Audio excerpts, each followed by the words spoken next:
Yeah. Microphone check 1 2. Hippo to the hopper and you just don't stop her.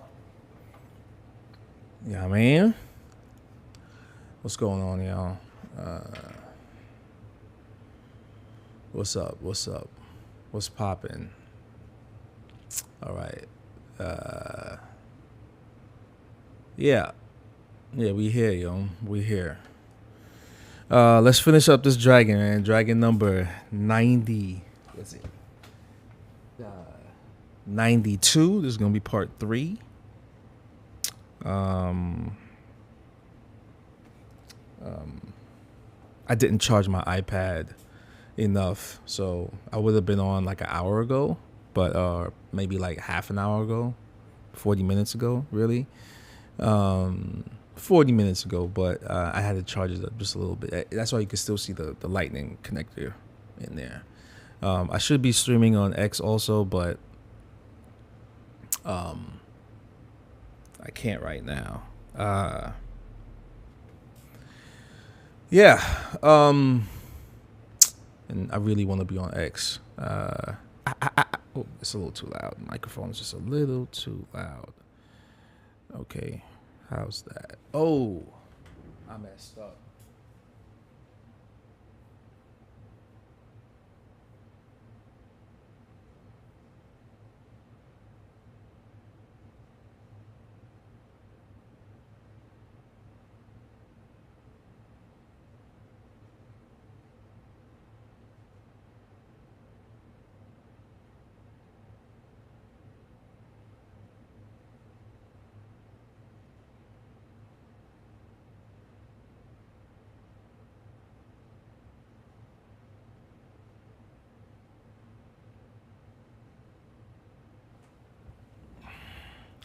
There we go. All right.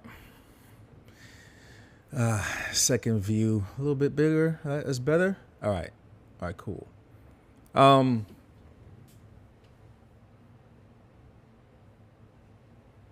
Sorry, man. Sorry, everybody.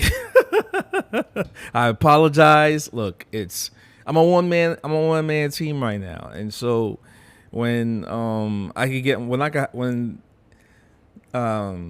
when it happens where I have more people that can be behind the camera, setting up for me, you know what I mean, getting my coffee, you know what I mean, getting my script right, then yeah. But other than that, it's just I'm doing everything, dropping kids off, all this stuff, and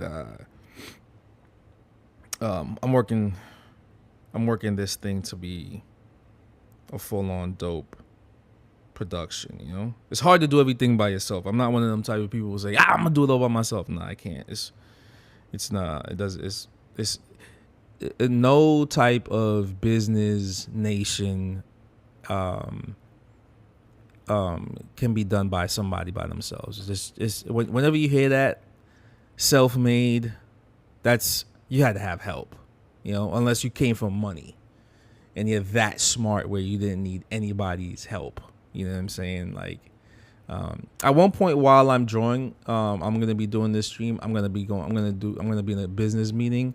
So please excuse the audio.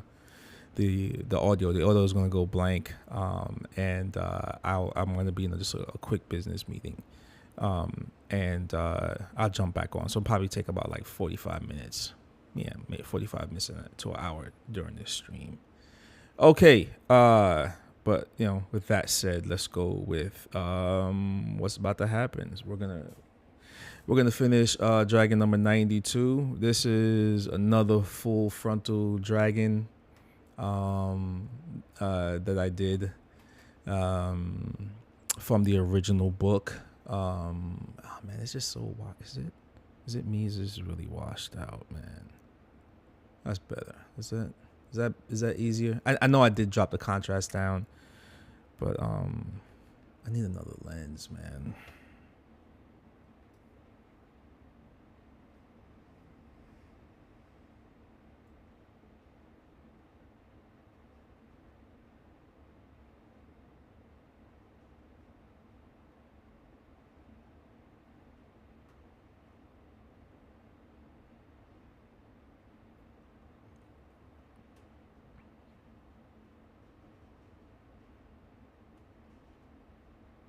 Sorry. I'm yeah, again, like I'm doing this all by myself, folks. So give me a second. I'm gonna just send this out to people I know. And if you're watching this right now, share it with people, please. Share this stream with everybody. I'm deathly serious about. I'm deadly serious about.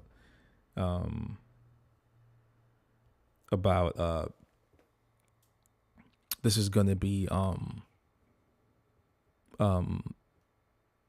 something for until I'm an old man. I'm gonna be doing this. I made up my mind a long time ago about doing this and not stopping. And none of this stuff is going to be edited. It's just going to be raw and uncut. So there's going to be some long pauses.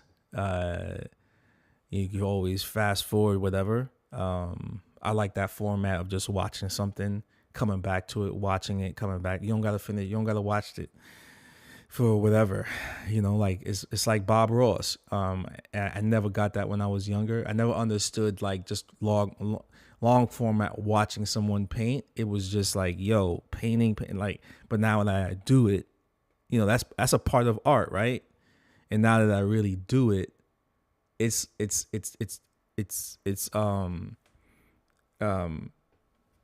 and in all forms of it. Like sometimes drawing a dragon might take 6 hours. I'm talking more now than ever before when I'm describing all this stuff, right? So there's a lot going on with that. Like I'm answering certain questions. I'm getting some shit off my chest. My mind is taking me somewhere, and that's how it is when you draw. Like I don't know how other artists do it. I don't know if they're what's in their mind and what's going on, but that's how I get the cobwebs out. I'm actually drawing to get that out. And then, people want to know what I think about certain things, and I'll say it. I'll say what I'm talking about. Oh my God.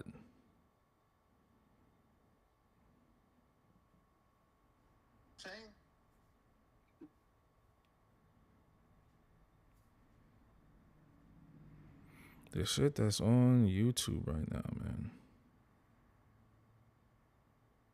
Tomorrow, I'm going to be tattooing later on in the evening, but I'm going to be starting a dragon painting, Dragon in Waves, for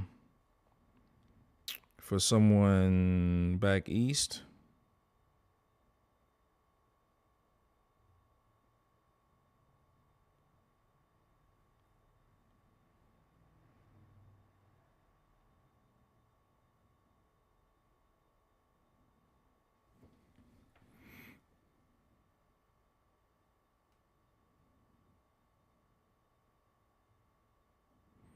Let's do 10 super chats, $100 for an hour.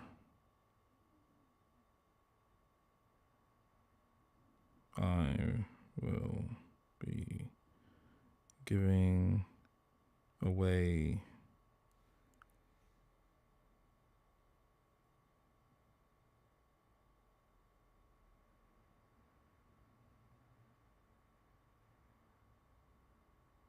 the original 100 Dragons.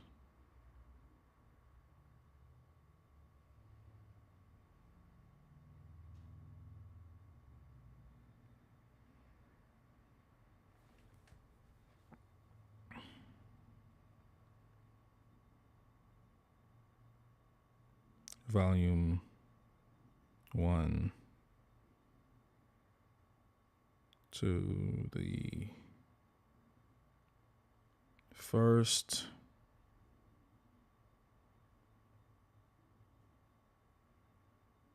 ten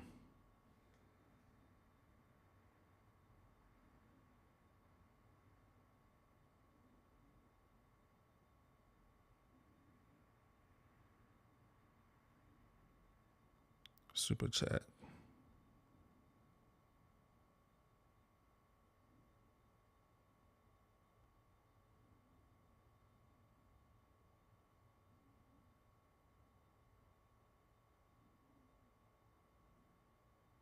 Real spit.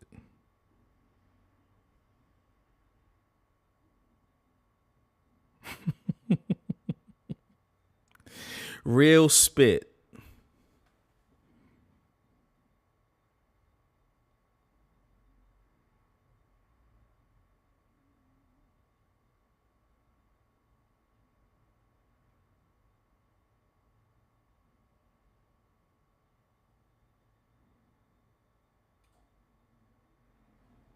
There you go. Drop a heart. All right, so you subscribe. You send a super chat right now for $100. The first 10 super chats get volume 1 of 100 Dragons. Matter of fact, let me go get the 100. Let me show you one of the books, what the book looks like.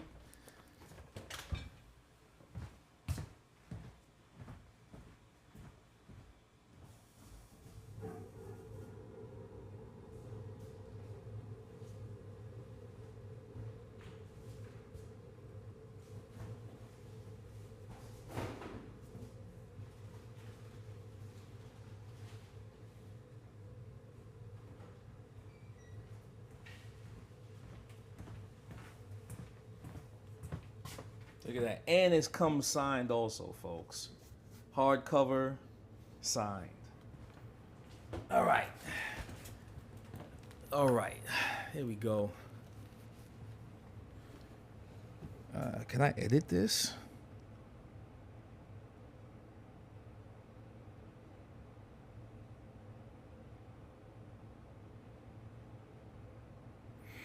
So, if you know anybody, spread the word, folks. Spread the word right now.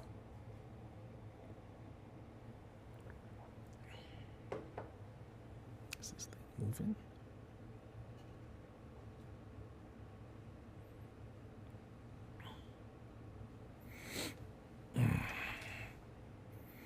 All right. I need to get like a drop over this. I need like a box.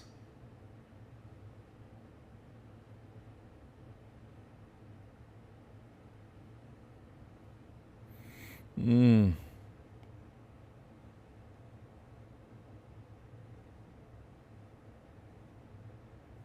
hardly see anything, man. Thinking.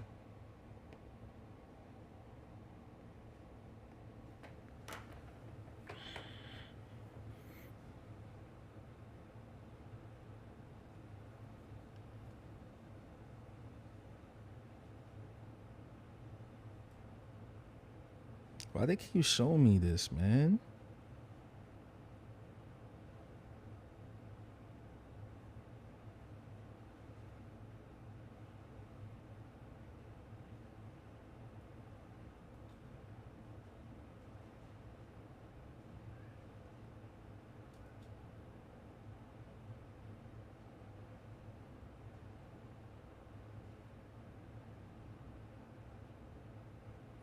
And if you're in the chat, if you're watching this right now, just hit the like button, folks. I really appreciate it.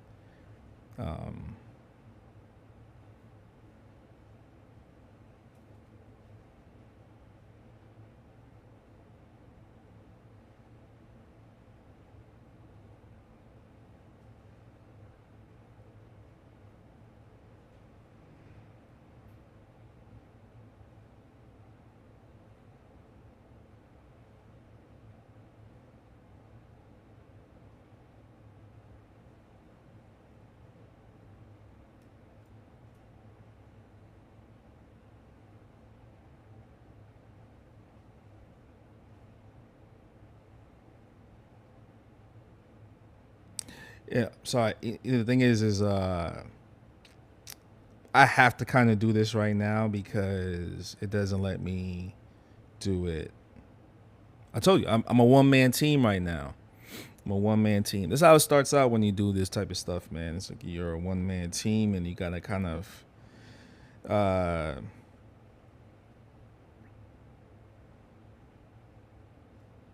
you kind of have to do everything off rip by yourself.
All right.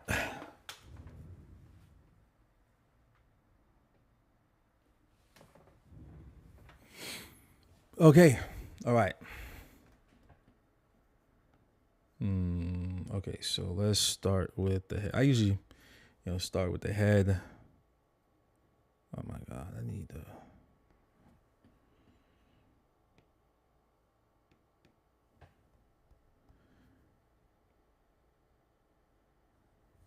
How's that? How's that line weight? All right, that's good. That's good.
All right. I need to get rid of this glare. The glare is killing me.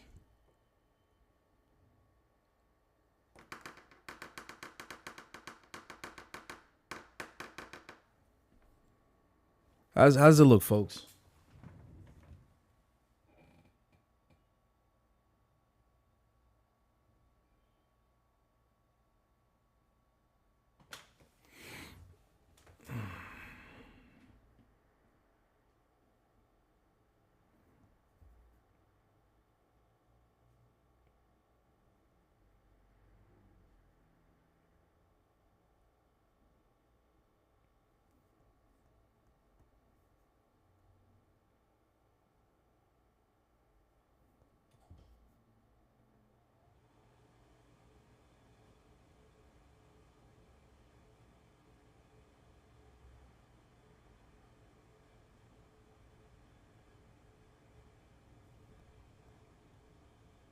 I'll keep the nose a little bit more open. Wait.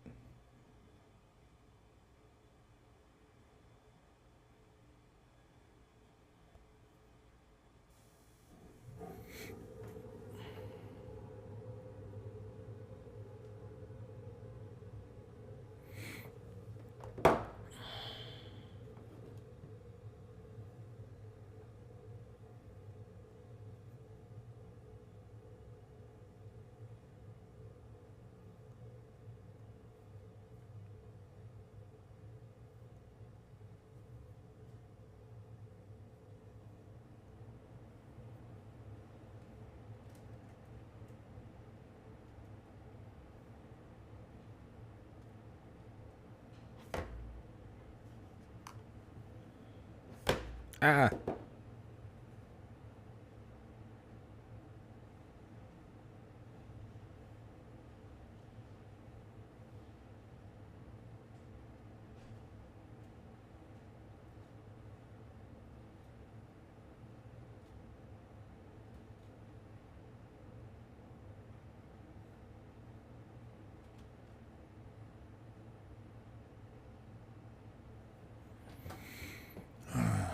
All right. Okay. I'm texting texting and drawing at the same time, folks. So bear with me. Bear with me. Thing is, was it moving?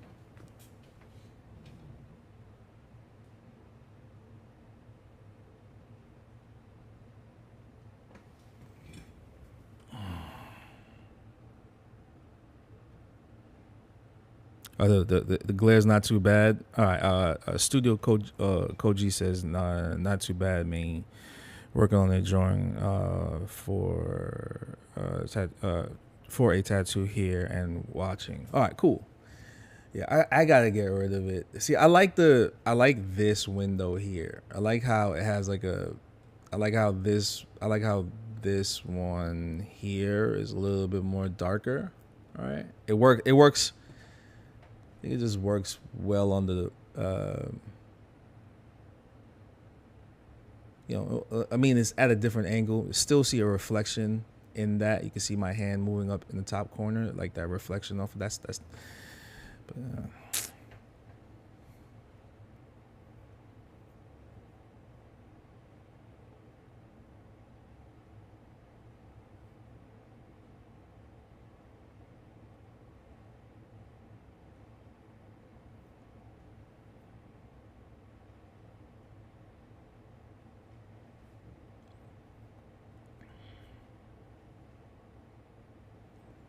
I want to have some guests in the future, not just tattooers, but people of the not same trade, but artistic background.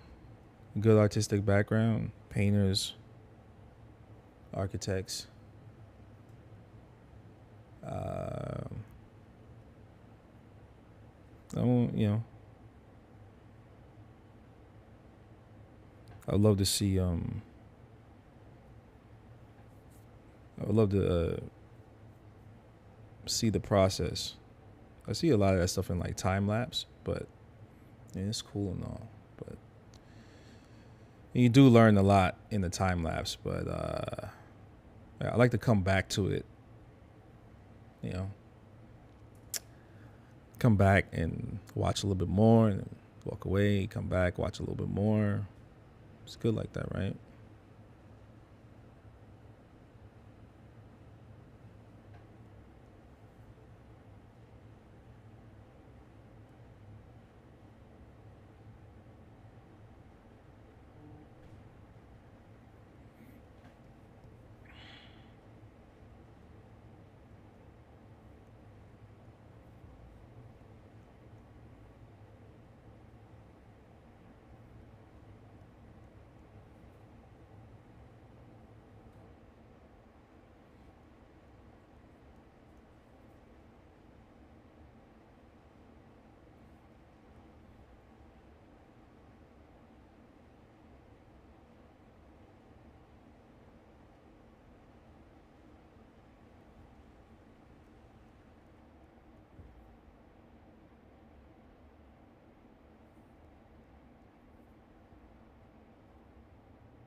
Let's see what it looks like.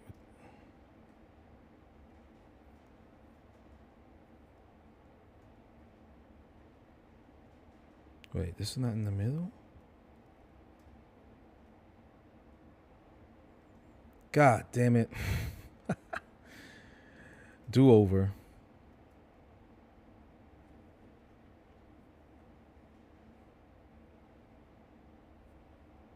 I knew there was something off.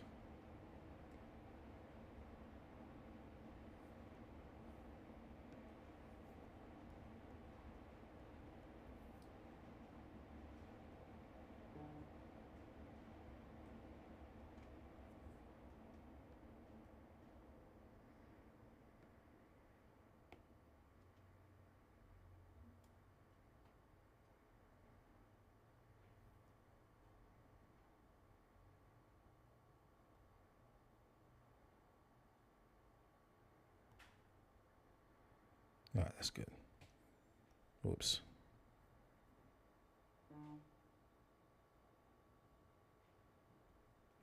You know, sometimes you just gotta. I mean, wait. I got rid of the glare, didn't I? Did I get rid of the glare? I think it did.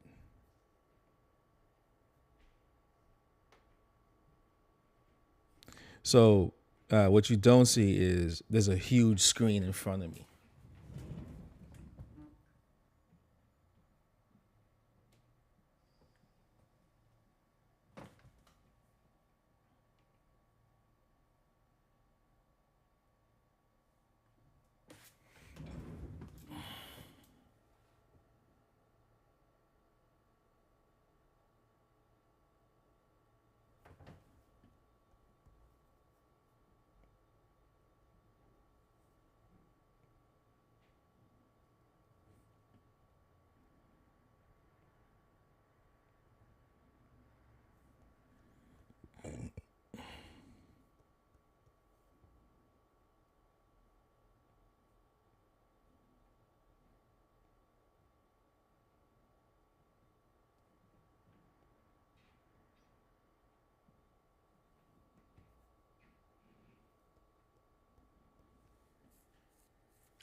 All right, I could do with that. I know the image looks a lot lighter, but it's kind of what I'm going for. I know, folks. I know. I'm like, yo, you're gonna have to draw the whole thing over again just because you shifted it over. Yeah. I'm like that, man. I don't like how I did that.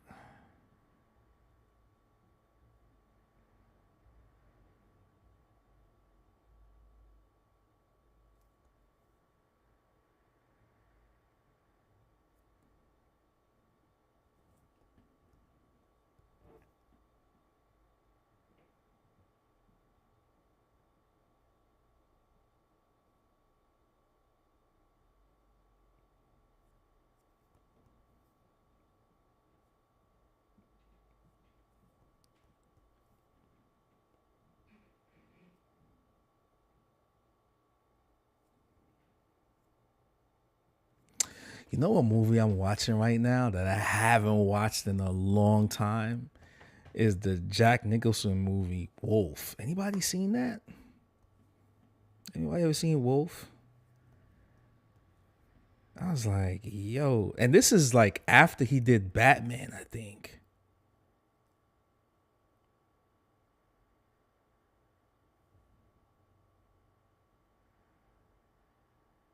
As a Joker. You know? And I was like, it's bad. Well, no, it's not bad. It's a more story driven kind of not like, you know, if you think it's gonna be like a hack and slash movie like um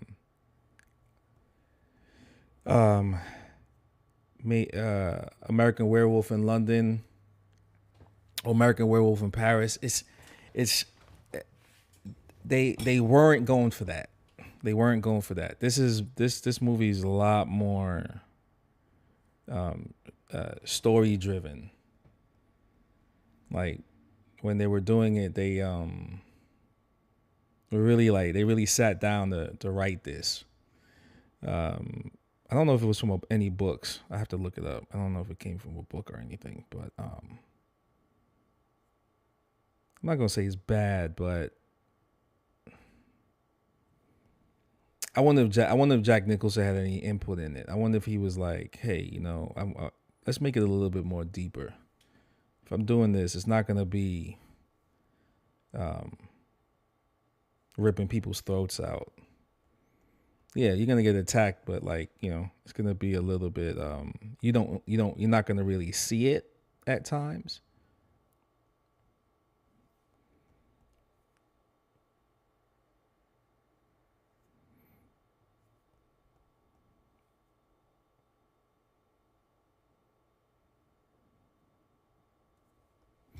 All right, there you go. Now,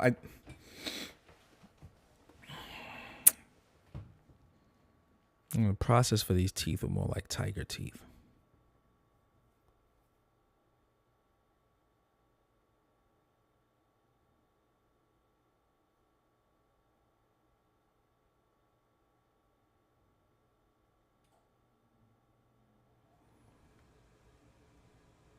Maybe should be more depth to the teeth. Let's do that. All right. I could always come back and clean that up.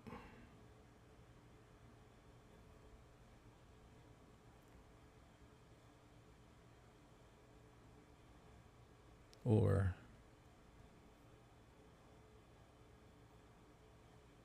yeah, let's go with that.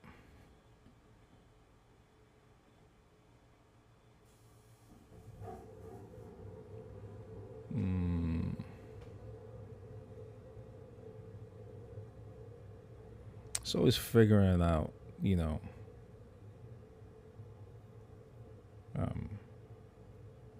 what you want to go with. Somebody asked me this a while back, like, hey, how do you figure out where you put what? And I think that's the part of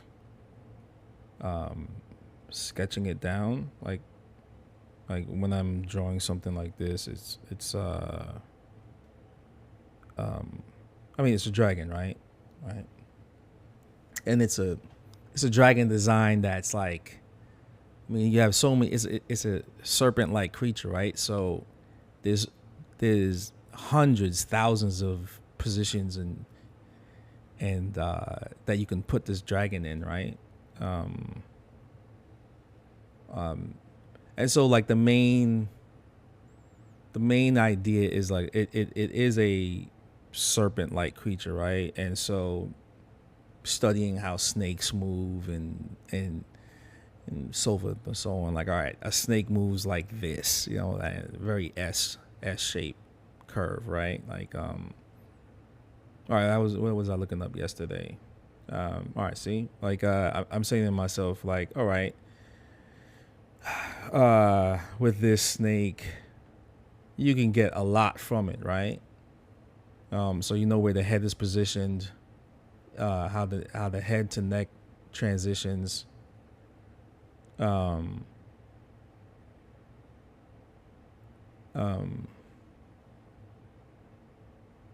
you know, there's something I never really tried before, and I'm gonna try it.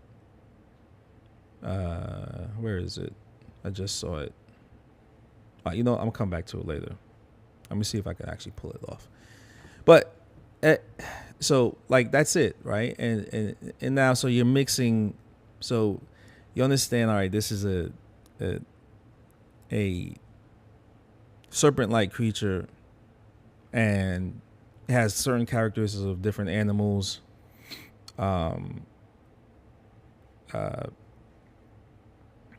And it's a riddle in art, you know, and so like I'm saying to myself, well, I want to position this here, and I want to position this there, and I want it to look like this, and then I want it to look like that, and then now like well, I've always not, and once I have that down, then there's the well, I wanted to have a certain, no, it goes this way. You don't really see it, but if it was in a profile, you would actually see like how these horns move.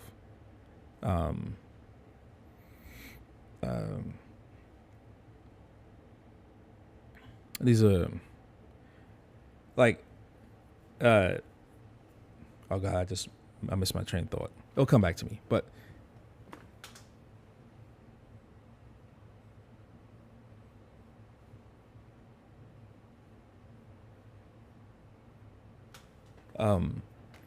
it's all coming from a place of like reference, right? All right, so oh yeah, I was talking about line weight, right? So my line weight is based on ukiyo-e prints, right? Looking at how Hokusai would uh, use his brush pen, right? And so you're looking at it from, I'm breaking down the first indentation of like how he would hold the brush. Luckily, there's a bunch of different, there's all these different Japanese artists that still do ukiyo-e style art, right? And it's been documented, and you see like how they hold the brush, and then how they execute the line, right? And what does that mean by how they execute the line? Okay, well,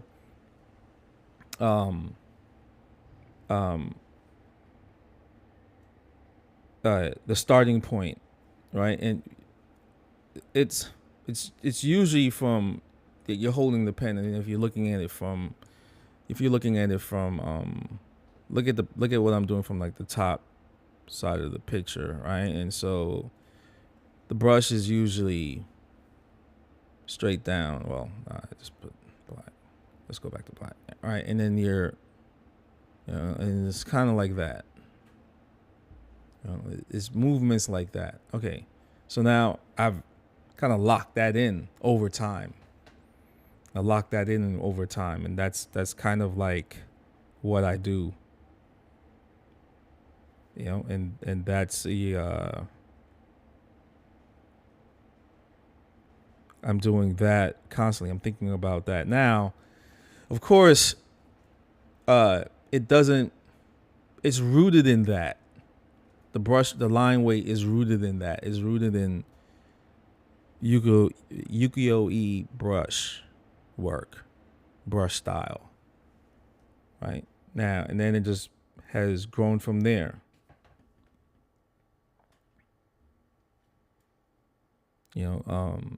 I didn't use any brush pens, but for a long time, I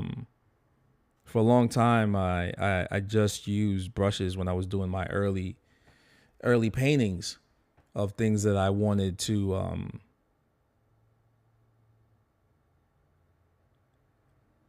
paint. And that's just the aesthetic, like the aesthetic look. That's what I'm really describing. It's just the look of like the heavy weight, right? And that's kind of like what I want to accomplish. And that's just describing that part. Now, like I was asked before about like when to do this and when to do that, and where to start at. Well, I mean, that comes from, I would just say,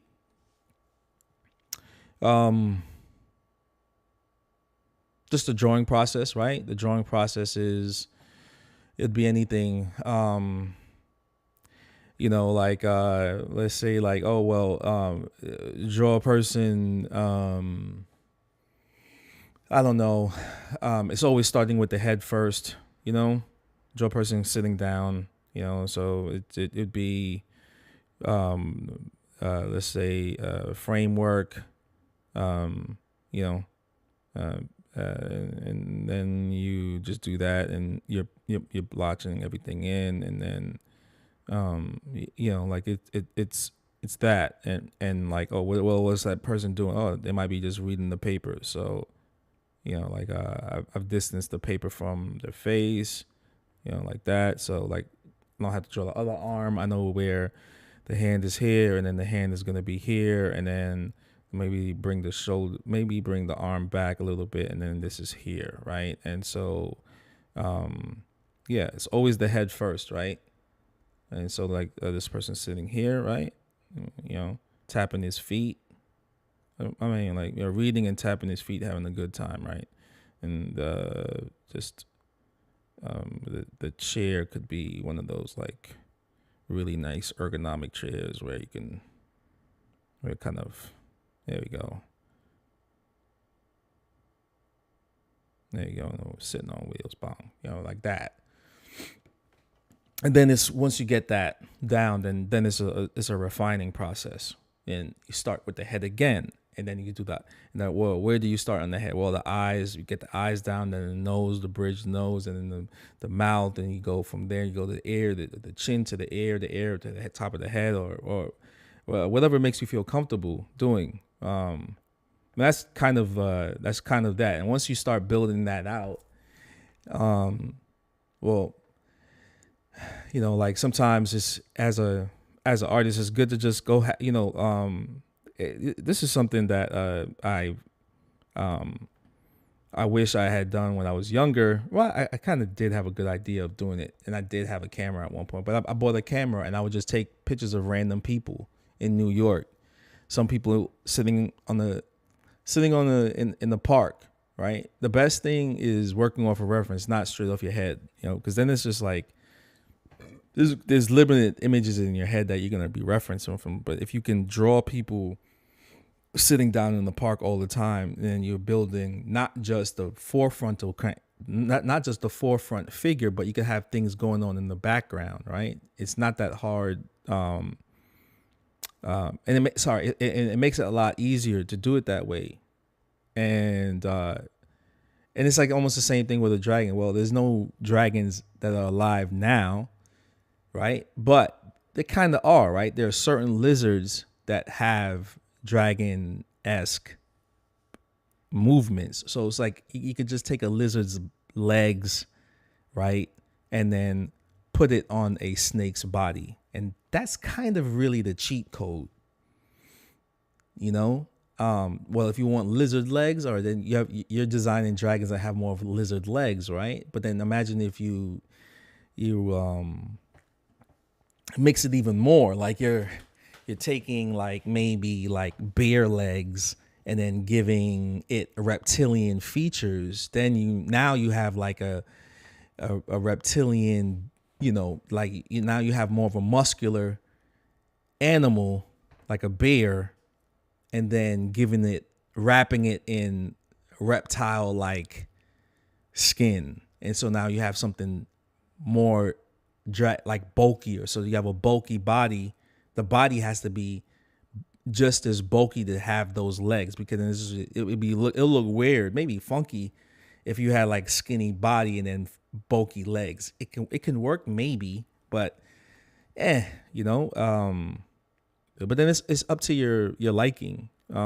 It's just sitting down and working out those mechanics to give it that feature. And that's something that, you know, what's dope about the time that we live in, that we can actually do that. And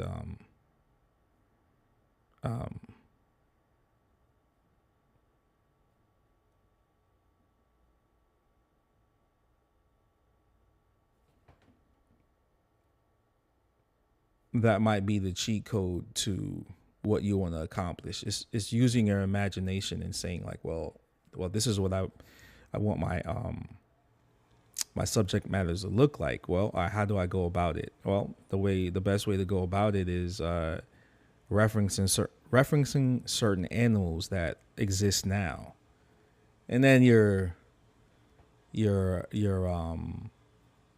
building from that, and maybe that can help.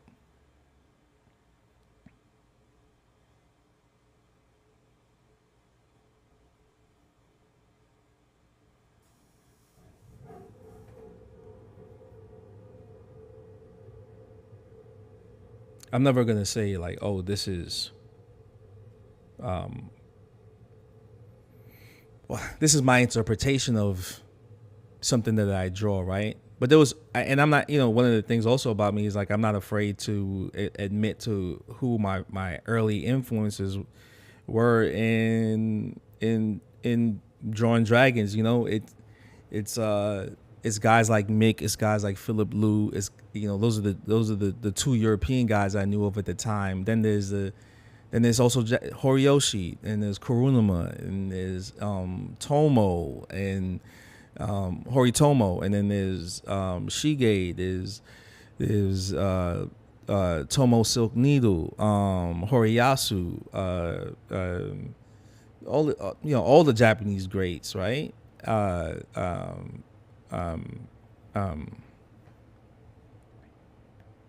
And there's an abundant amount of Japanese guys to look at, and some would be a distant student, or going to them and being a student, right, of their craft, of doing a style that you like and respect, Horitoshi, like Horitoshi and Kurunuma and Horitoshi, and then Horiyoshi, Horiyoshi and Kurunuma around the same time, and Horitoshi came after, but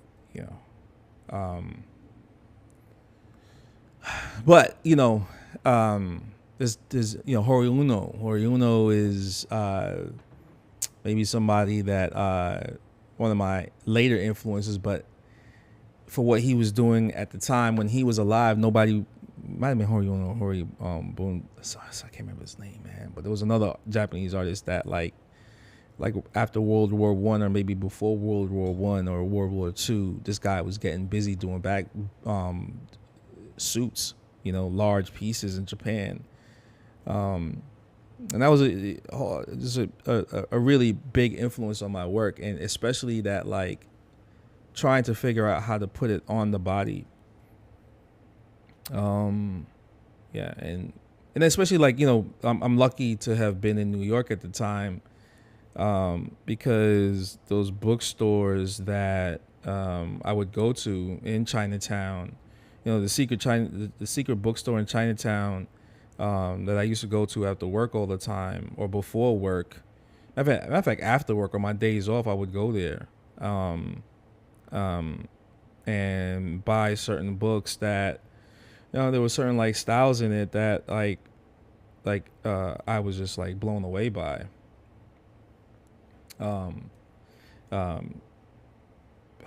Some of the Chinese painters that did flower work and rocks, and one of the things I'll tell you that I love to draw are rocks.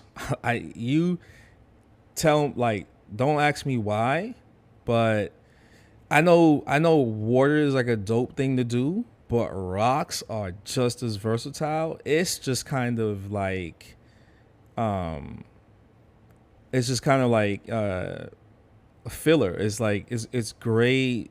Yes, I know it's a lot of black, but there's a great way to do, like, rock to water or rock to flower formations is just sick. And it's just how you do it, it's taking the time and putting your imagination into it, and doing it makes it happen really nice,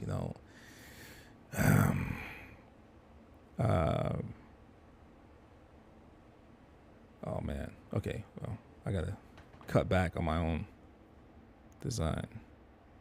I should have done that in a separate paper.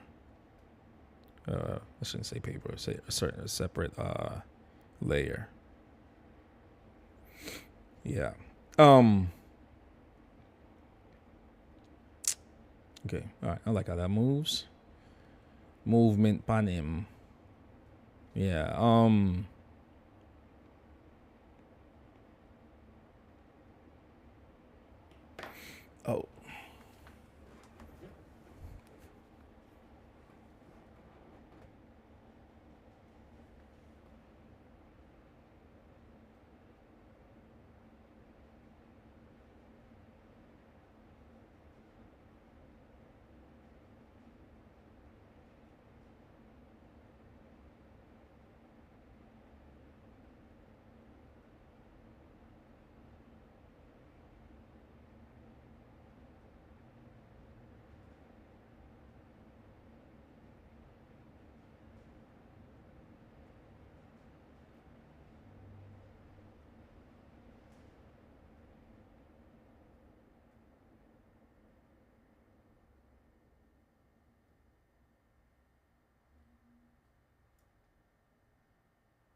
BX Crumb Snatcher was good.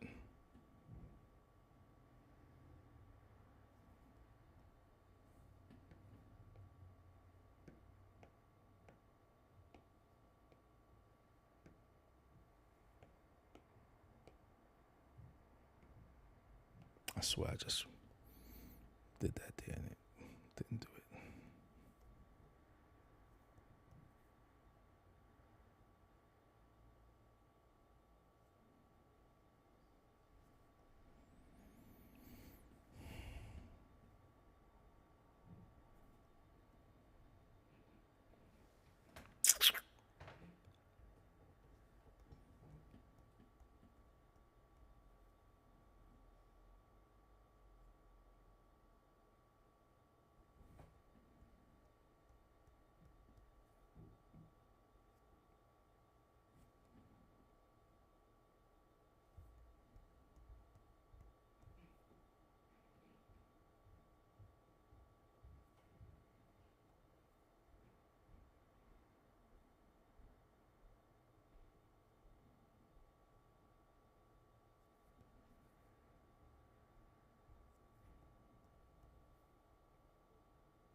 Good morning, Brandon.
I know that's busy. I know that's busy.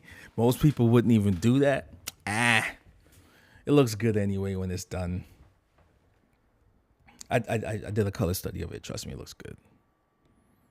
All of that gets like shaded on top. You know what I mean? That's real busy for some, but you know, and when you squint your eyes, you see what gets lost. Not that much. It gets lost a little bit, but it's a healthy loss.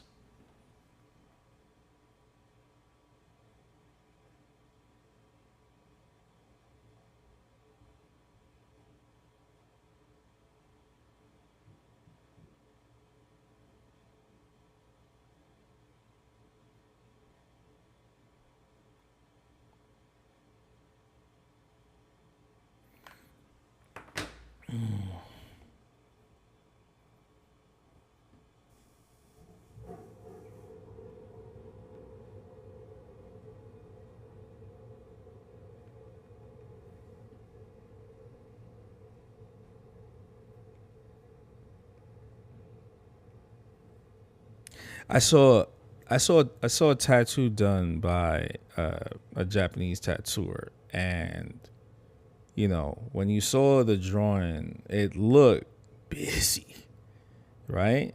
But then like the way it was done, I was like, oh, it works. It works, because it was like really worked out.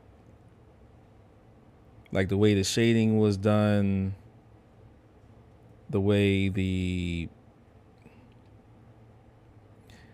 shading was done, the way everything was lined out.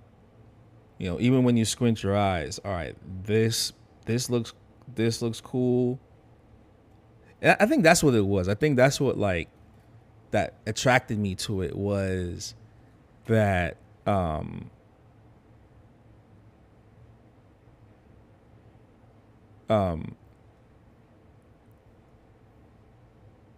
it was done. Like you can stand a foot away from it. It looks super nice and detailed. You can stand 10 feet away from it, and it looks really dope. And when you are like, you can maybe like across the street distance, right?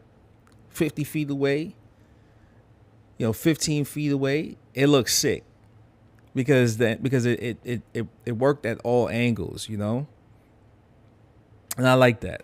I think that's what I'm trying to accomplish, making something work at all angles. I think I got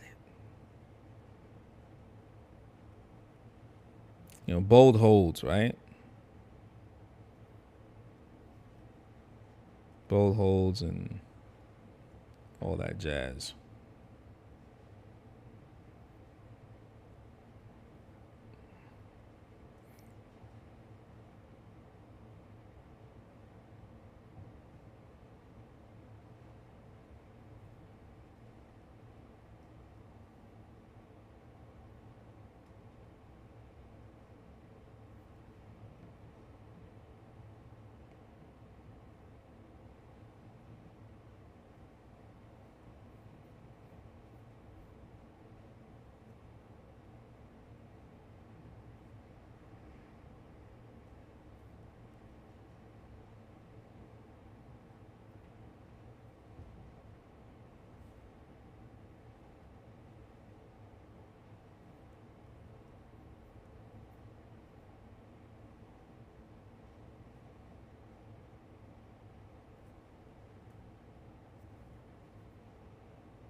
how's that? That looks good. All right, cool. Not even gonna press it no more. It's gonna go.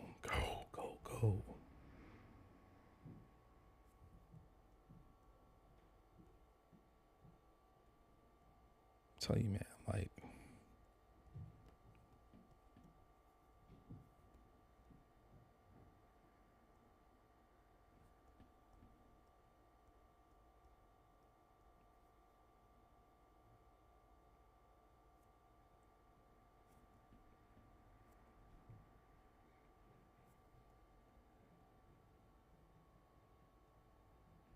oh no.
Jurassic World Rebirth. What? All right. Oh, all right. Chill. Oh no, Scarlett Johansson's officially out of Marvel now, yo. Damn, B. Who's gonna be Scarlet Witch now? She's done, huh?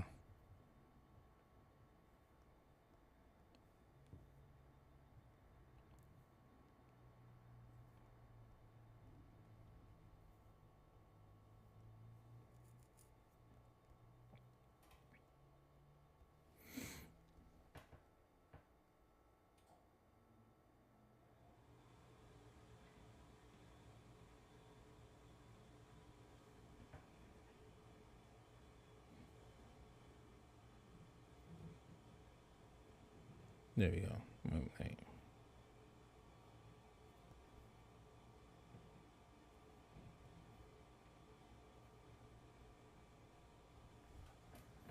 I don't do that. What now? All right, let's do the arm.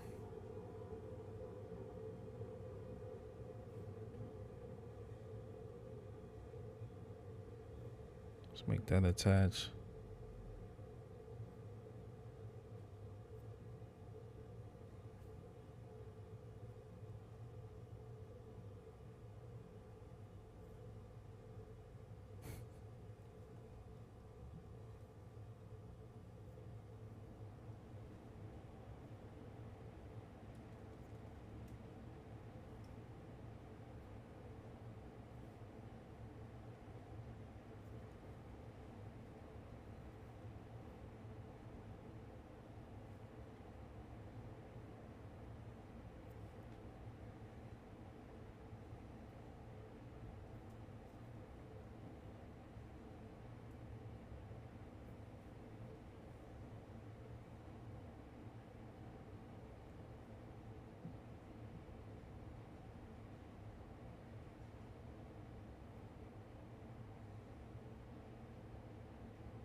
Thanks for the donation, Bronx Chrome Snatcher. Appreciate it.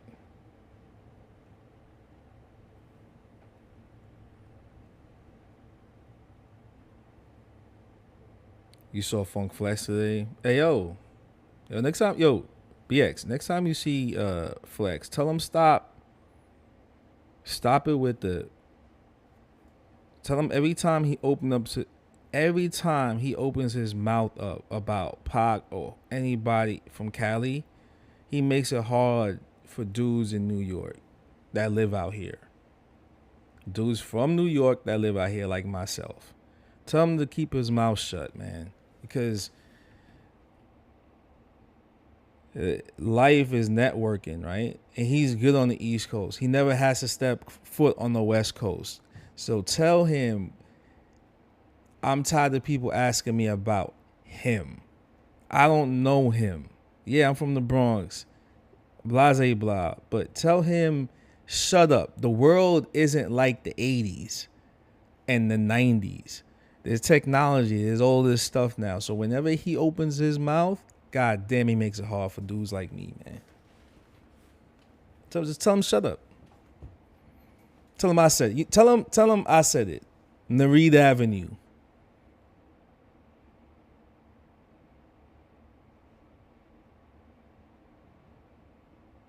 Jesus, man. Every time he opens his mouth up, man.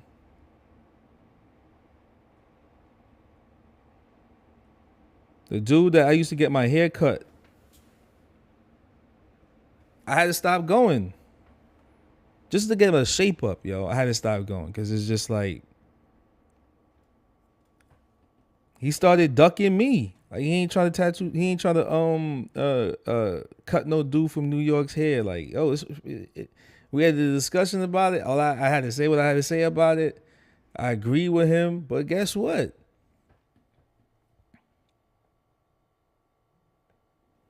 It's situations like that Flex is dumb.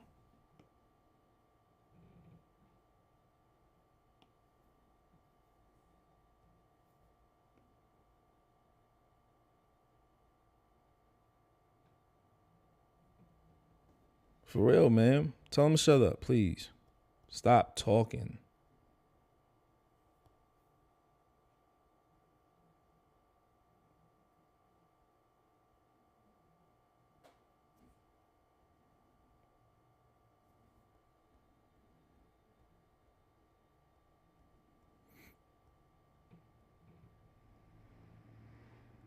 I can't even conduct business out here, and as soon as they hear me talking and my accent is different, I got an East Coast accent. Never get a phone call back or nothing. You know what I'm saying? And it's like, hey, I'm trying to make business out here. I'm trying to do business.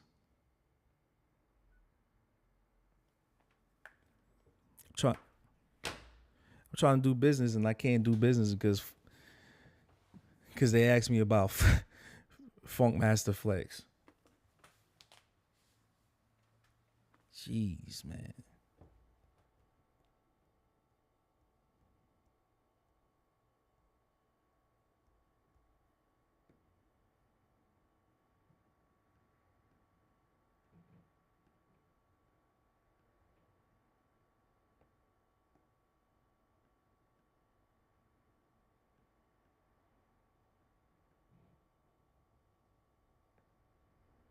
Remember that whole he lied meltdown that he had?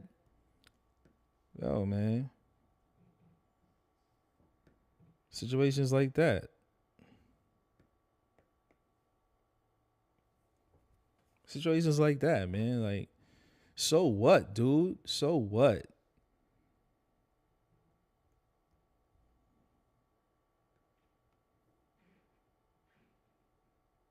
You know, that stems from him and his boys is just still reminiscing about that. Sitting around, whatever, doing what they doing. And then, yeah, when I get on the radio tomorrow, I'm going to talk about it. Just for views, B. I'm telling you. That dude does more harm than good.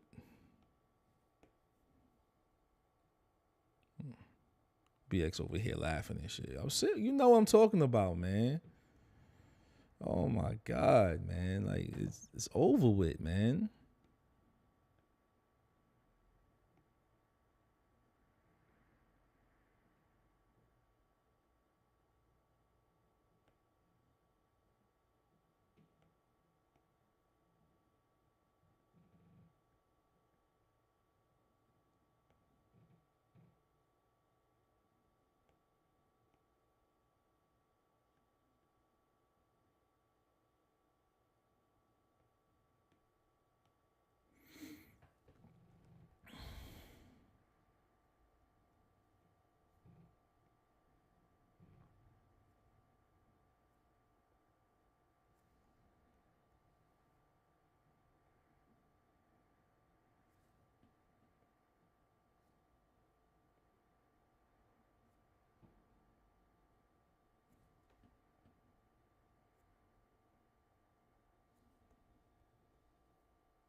chicks try to line you up because you from New York. Yo, serious, man. You gotta watch your back out here just because of that. Yo, there's some people that are just not over that, man.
All right. Man, belly should be tighter. Man, I don't keep losing.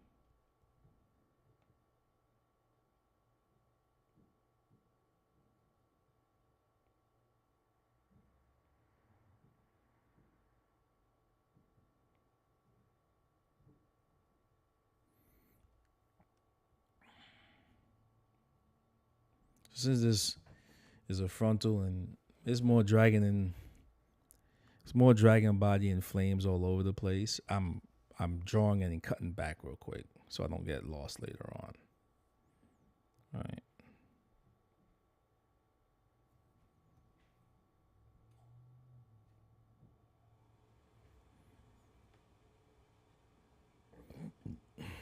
That's my heater going off, folks. That's the heater. And people moving furniture. Yeah, they've been here for like a couple of months now. And just moving the furniture around, man. Like, what are y'all doing?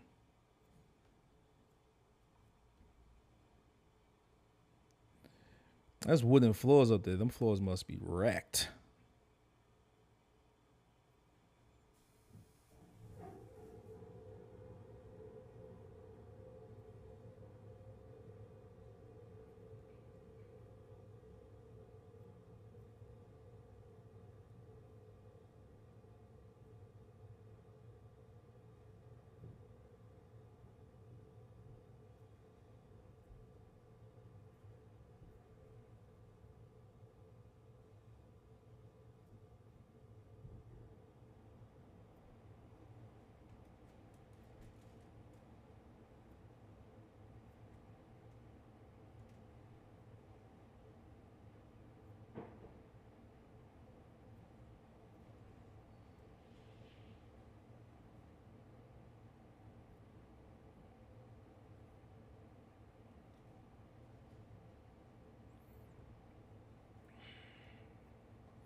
That comic strip is funny that I posted on Instagram. Oh yeah, that's my homeboy Henry Lewis's sister. Yeah. Her Instagram is wait, it's let's do it. Let me say Jedila Lewis, JETTILALEWIS. It goes nice. Wow, you are such a good artist. I guess the title's called Nice. And it's two characters, right? And so the first panel is, wow, you are such a good artist and you're so nice. And she goes, thanks, I love making art. And then the second panel now is you see them from the back. So the first one is you can see them from the front, and she's on the ladder, and there's the person is below looking up and as they're painting, and the bottom one now is you see them from the back, and the person that's talking to Jet is thinking now, is saying, Uh, since this is nice, so since this is so nice, she won't mind if I steal her labor and not pay her for all this hard work. This won't have me. This won't haunt me or anything. And then you see these like dark shadows behind it. Like, yo, it's crazy. That's the life of an artist, man. People want you to do work and then get over on you, and they're not even trying to make a deal. Like, hey, you know what, blah blah blah. Um, uh, it's like, hey, we can pay you or we can give you money in this, like, because this is gonna happen, you know, right? It's kind of like David Cho and Facebook. It's not even a deal to, you could get like stock options or anything like that. Nah, it's just that we ain't gonna pay you for your hard work.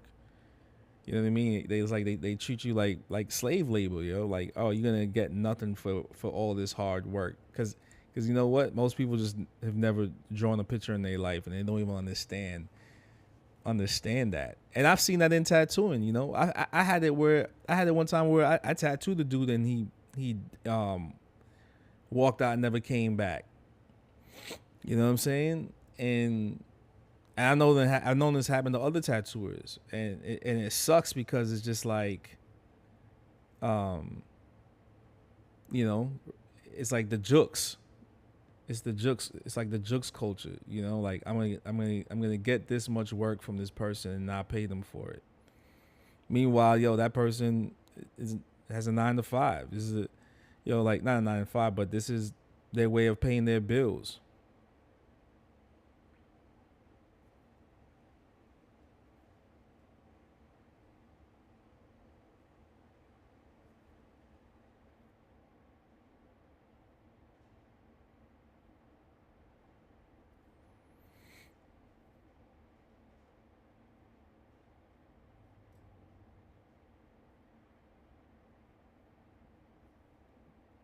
Hey, but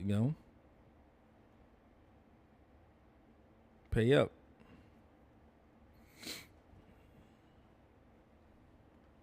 Or they take your shit. They take your idea. It's crazy. They could take your idea. It's disgusting, man. Like, when people say they want to be an artist, I'm just like, I hope you have some security behind it. Be very optimistic. It's an optimistic career. Your optimism level has to be S tier.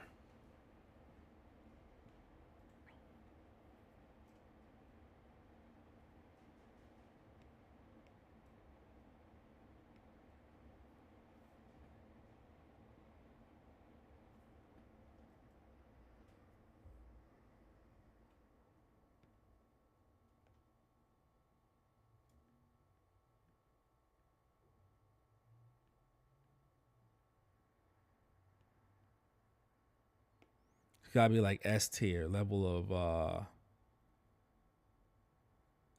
but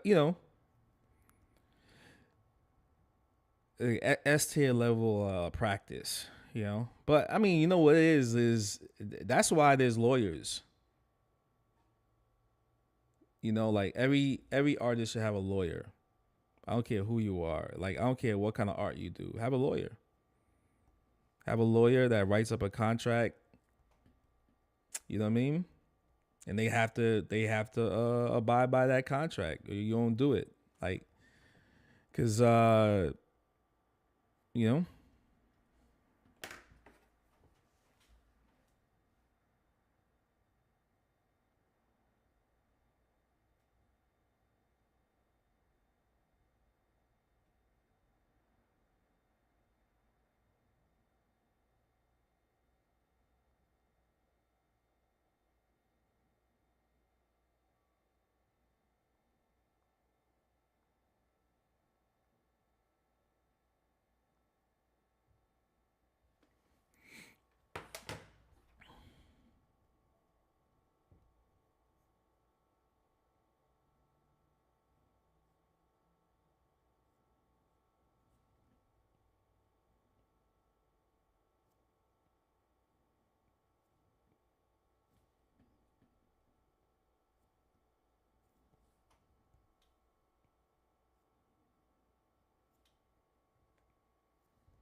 Oh, yes.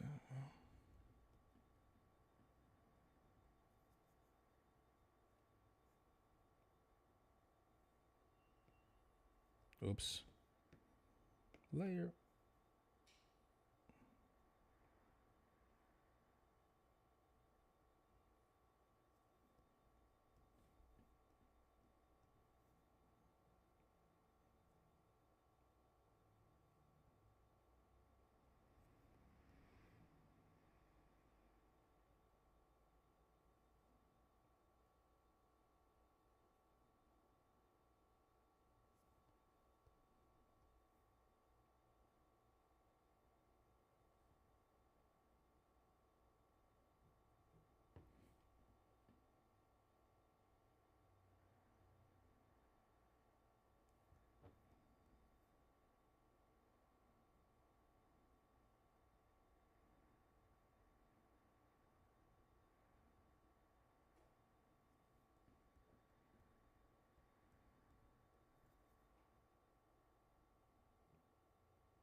Yeah, that's better.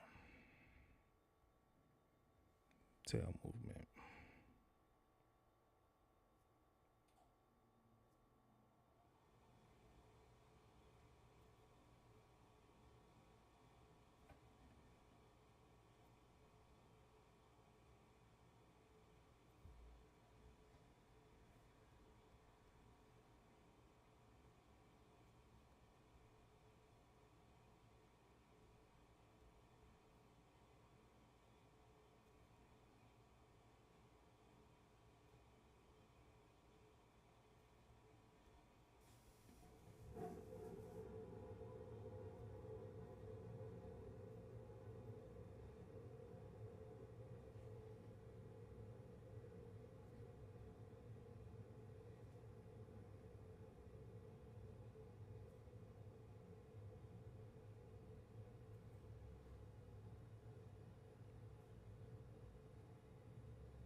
Yo.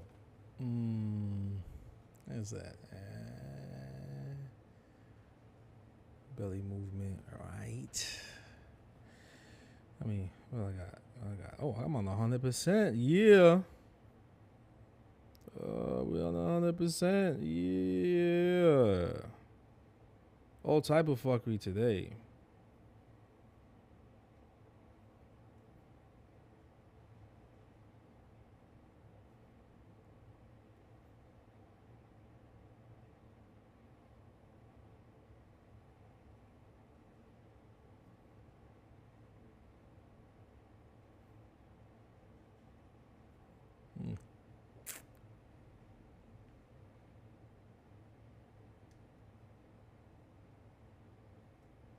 All right.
Nah, man. I don't really care for them. Aliens? Come on, man. All right. Okay, so let's do this. Let me see something.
Ugh. There we go.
I'm overthinking this flame. Let's just do it anyway.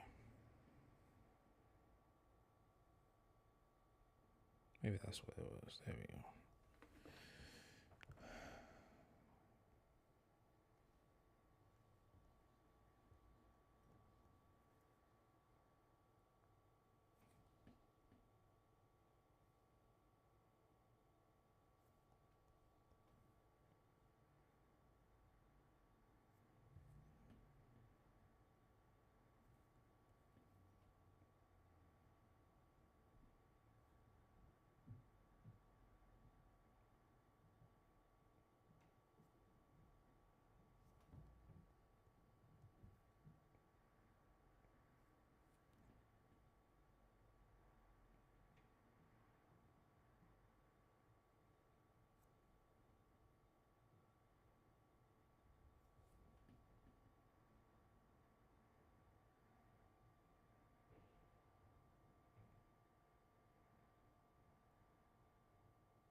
think the one thing I'm watching also is I really like this show.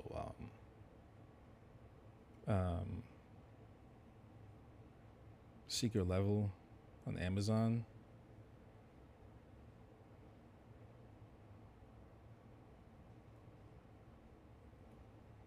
Amazon, keep doing what you're doing.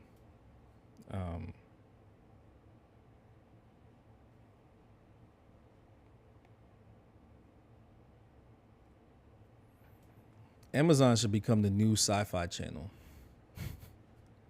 Because they put money behind that, and that was really good. That's money well spent, Amazon. No bull. That was money well spent. The new ones were great. Mega Man, like the little secret origin of Mega Man, so sick. Like, I hate watching something like that, and it just gets me ready to keep going, and then they just cut it. That's what I hate.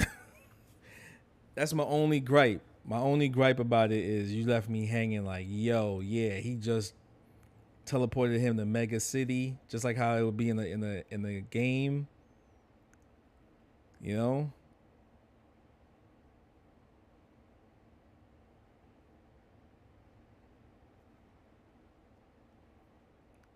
Rock was supposed to be Dr. Light's assistant, like apprentice, you know? That thing had me thirsty. I was like, nah, you just can't end it like that. You can't just end it like that. You can't just end it like that. That's just a tease. And it's like, all right, well, Capcom, what are you doing? What are you gonna do, Capcom? Capcom, like, what are you gonna do? Capcom, I hope you have that team put out a Mega Man movie because that's needed. Or you know what? I don't want to see a Mega Man movie. Give me a Mega Man series. Give me a Mega Man series. I want long. I want series. I don't care about movies anymore. Give me a Mega Man series. You know, give me a Mega Man series.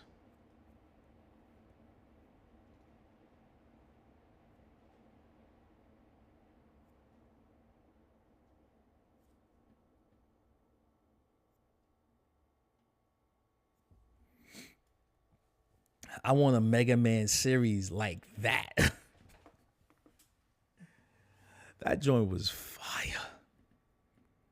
That was good, man. That had my paws tingling the whole time. I was like, I literally like, you know, I will say every one of those short stories had me, it made me put my phone down.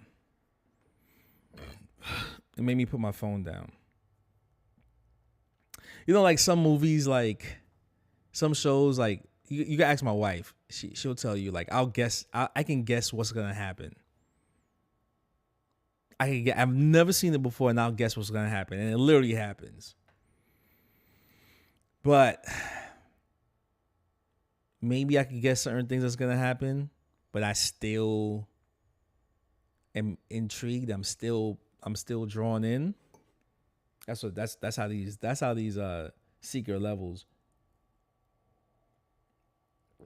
The Pac-Man one was crazy. Whoa. Like that was a very good you know, like theory of what Pac-Man is. Like, is Pac-Man the good guy? You know what I mean? Like, who is Pac-Man? Everybody thinks that, oh, Pac-Man's this cute little thing, right? But, you know, he's just going around eating.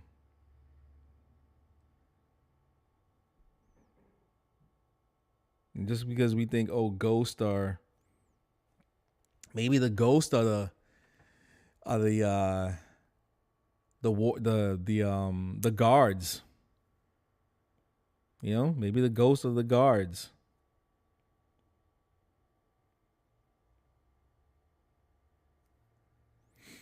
You know, I don't know. I don't know, man. I don't know. I don't. What is Pac-Man, yo? What is he? Eat or be eaten?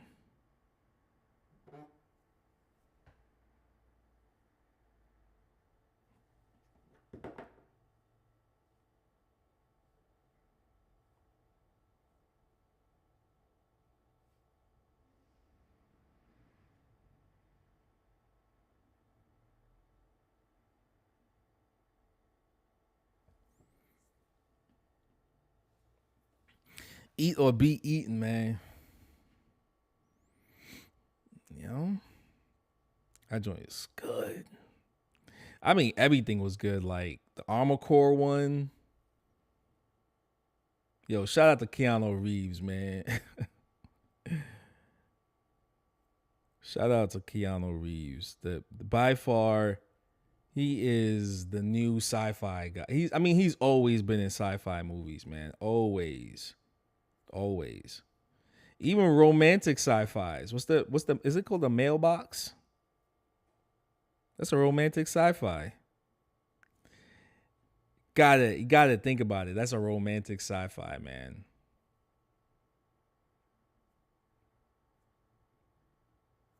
He's part of one of DC's best movies, which is Constantine. You know what I mean?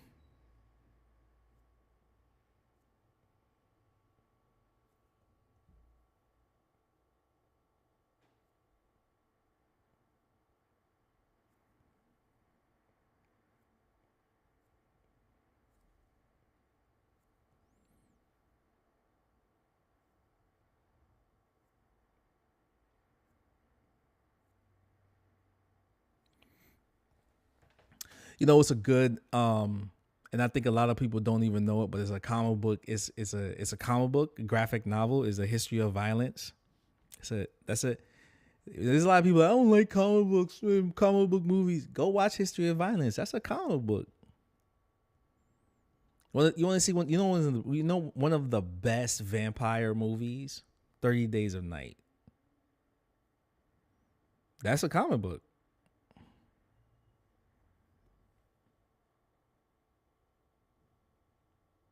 One of my favorite looking vampires. Like, you know?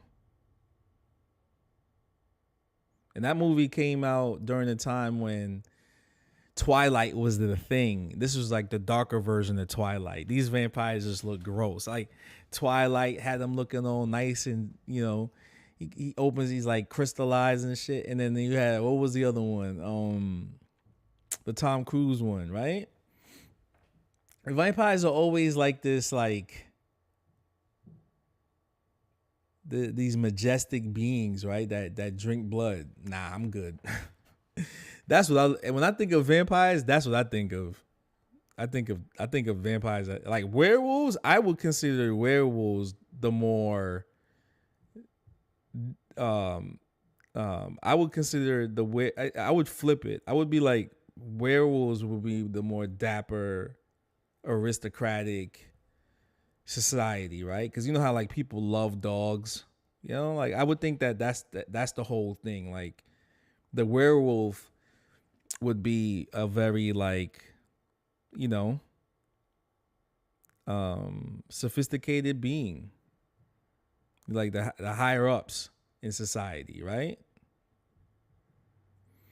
Right, the aristocrats.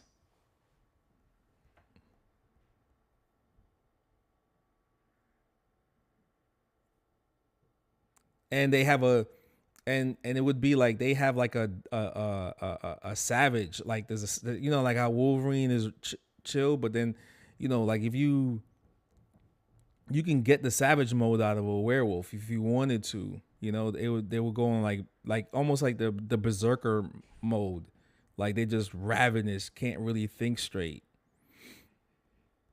That happens, but like, you know, They're mainly just chilled, not chill, but like, uppity, waspy, very waspy. I would think werewolves would be more waspy, right?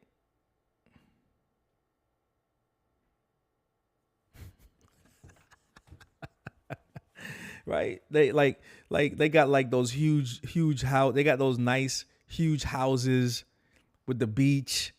You would, with the like I would think werewolves would live on. They would be like the Martha Vineyards of the animal world, right? They live in like Martha's Vineyard. They live in like they live in Long Island. They live in what's that? What's the really nice place? The really expensive parts of Long Island? The Hamptons. They live in the Hamptons. They own castles. They can trace their roots back all the way to Europe,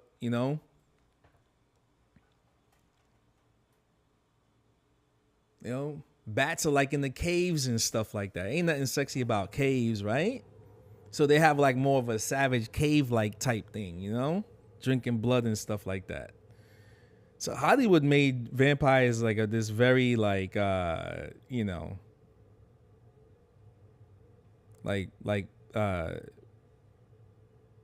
very French. Well, I don't look at vampires like that. I think vampires should be like what we saw in 30 Days of Night. Like these dudes like the dark. We ain't messing with we're not dressing like they're not dressing like they like Saks Fifth Avenue, right? No. These vampires are, they grungy. They got blood stained mouths and stuff, and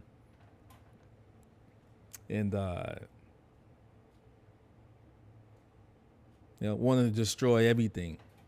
Yeah, we're gonna make sure that these humans be afraid of the night. We're coming back to take everything. They're very sad. Where the wolves now are like, hey, look, nah. We got all this business going on, right? They got more business going on. They're more business savvy. They're more tech. They all of that.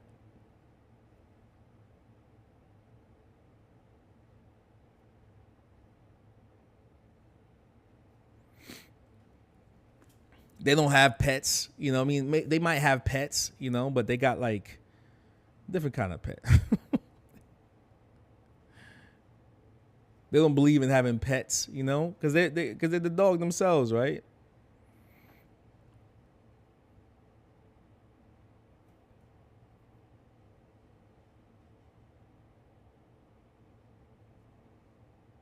Or maybe they do have dogs, because it's just like maybe they do have dogs.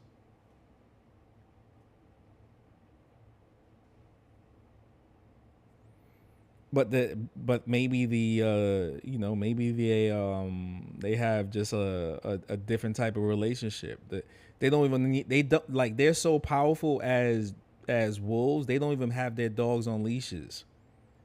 The dogs just know better. You ever seen dogs around wolves? Come to Berkeley, yo. Come to Berkeley and Oakley. You see people walk around with wolf dogs. It's crazy.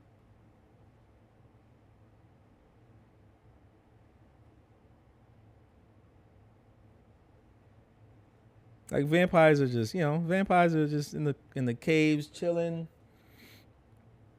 feasting on whatever. They look savagey, nasty looking. Walk around with no shoes, right?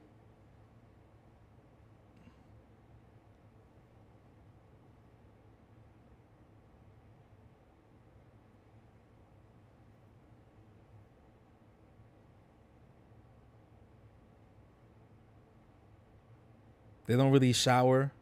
They're bats. They lick each other when they shower. That's how they clean themselves. The women grow leg hair. They're very hairy. They like to be supernatural, right? They want to be as natural as possible. They're not worrying about shaving their legs and looking good, right? I'm just saying that's how I picture a vampire, right?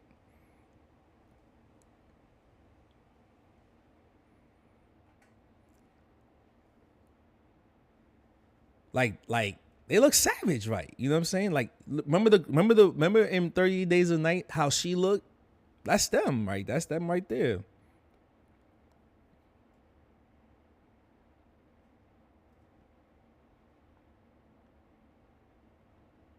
She wasn't worrying about her makeup. She didn't have no weave. She didn't have a BBL, right? No BBL. No boob job.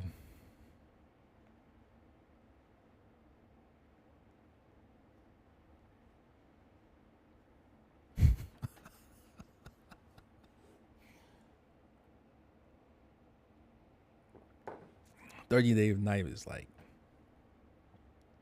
30 Days of Night is like my favorites.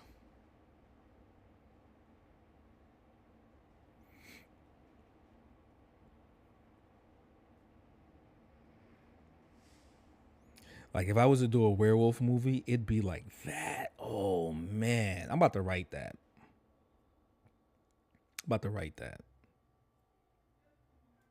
What I call them, the nobles.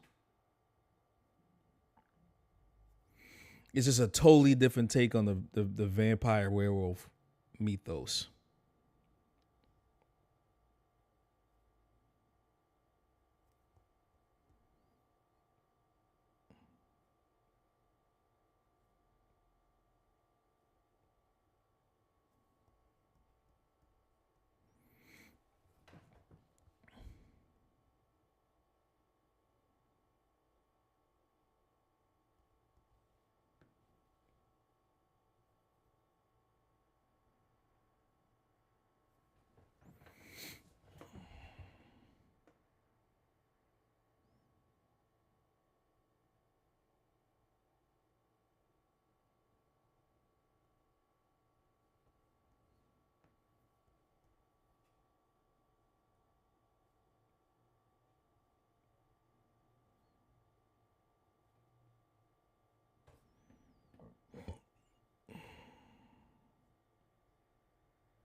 Almost done. Almost done. Any questions? Any questions? Anybody watching? Questions? Anybody that's watching this right now, questions?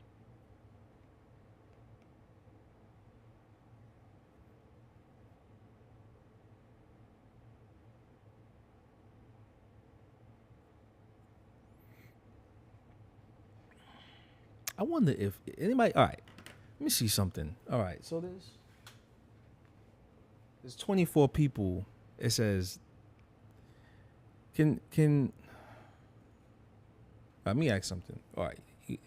Oh, let me try this. Let me just see how they. Let me see if some things can be suppressed. 24 views. Right?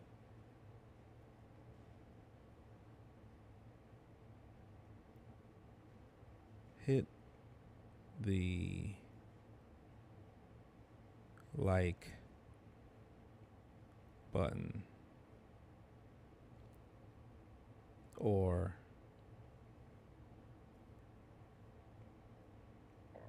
heart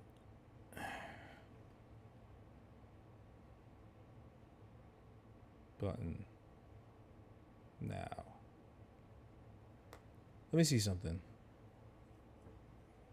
It's let me see if y'all see this. Let me see if it goes off.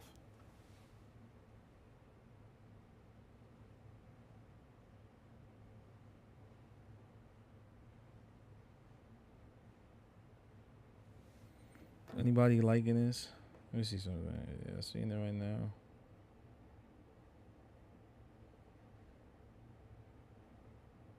This is an experiment. I just want to see if any hearts go off or anything.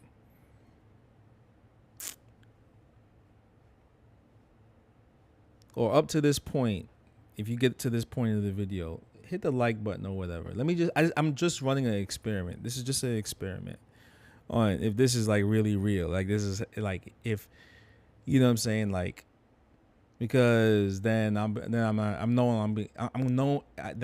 if I'm being had or not. You know what I mean? Like, is it just like, oh, well, this is what it says, but you know, like, is it really happening? Are you really liking it? Are you trying to say something and you don't see it on the screen? You might see it on the screen and it goes on, but I don't see it, because they can do that.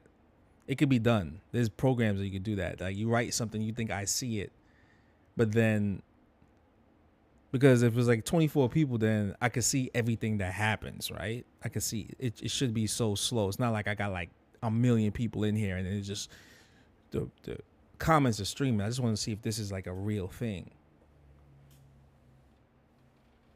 Even if there's one person watching right now, you know? Let me just see if I'm watching the screen to see if a heart goes off.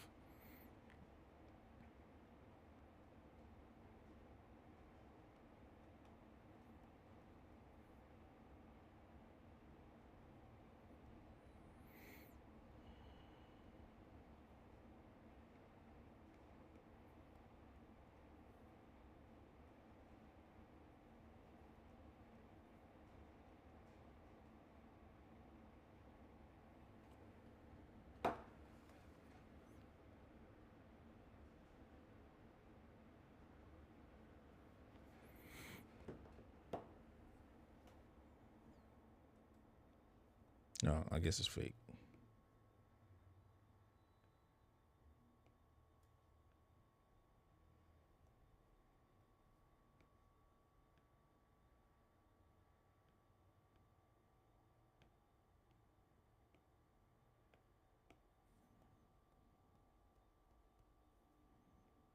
I'm like, is this really it? Like, this is really real?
See, man, yeah. This is just like all smoke and mirrors, man.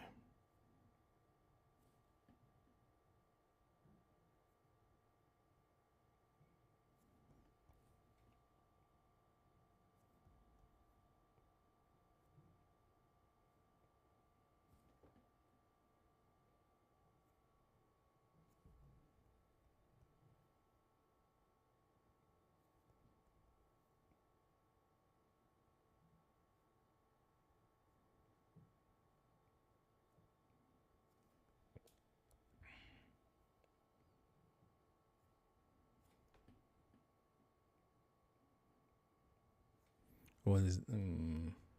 All right. Let me. Almost done. Almost there. Gotta do the end of the whiskers.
Make the body curve a little bit, you know?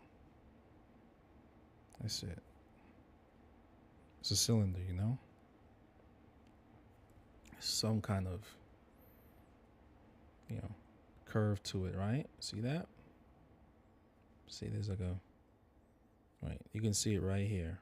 See these scales, how they curve? See that? See how there's a curve here that shows you that this is rounded here? So just keep that in mind. Now you can make the underbelly a little bit flat if you want, like that. That's fine. But remember, yo, just show that there's a roundness to the body. See that? And that's what you want to focus on. And a prime example of that right here. Look at that. That's beautiful. Let's save that.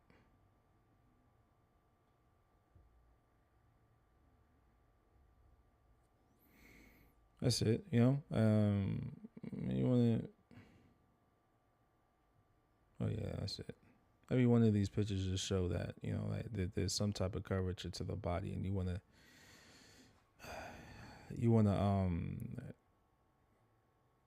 present that at all times. Now, what would this creature look like if it was right in front of you? Right? Rearing up, you know? I kind of did it where, you know, when it's in defensive mode, it wants to attack, its ears are back, right? But this is kind of like the moment where it looks straight forward, is listening to the front, and it's about to push its ears back. That's what I was going for. Like, you know, like it at you, you know, like it's just looking forward, like, what was that?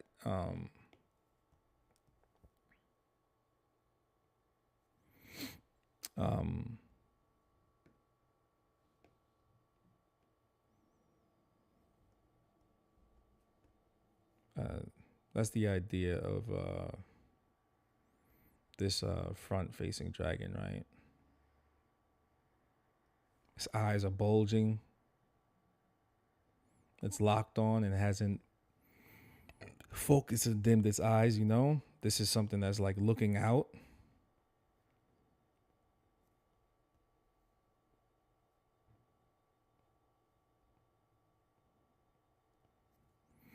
Not too evil. Is it mad? Is it, you know?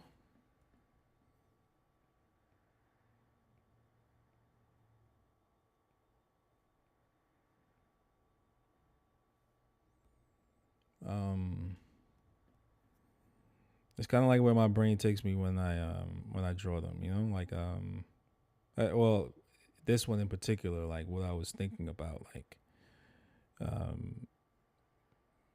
what was the idea behind this, right?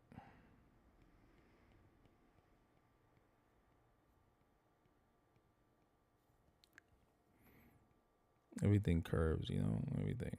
Boom, boom. Body scale movement. And then look at that. You see how this just kind of, if you keep that rhythm, that circular, like you see how it just transitioned from the hip bone area all the way to like now it's transitioning onto the tail. I don't even have to break, you know. Now, watch this. Like now all I'm doing is just keeping that flow, right? I'm aiming for like how the underbelly's plates move, right? And then all it's doing now is just giving me a smooth transition, right, onto the tail. See that? No stopping. All right. Smooth transition. Smooth, maybe. Smooth transition, right? That's the phrase for today. Smooth transition. Always with your dragons, man. Always, always. Play with snakes, man. Go to your local reptile house and go play with some snakes. You know? Go play some snakes. It's cool. It's not gonna. Or if you can't, even can't go to a reptile house, you know, just watch them on YouTube. High definition. Put it on 1080p.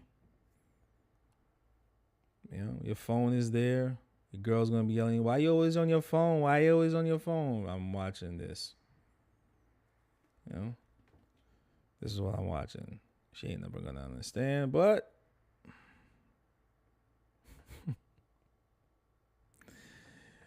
you know. Again, now I'm just going this way. He ain't gonna understand either, ladies.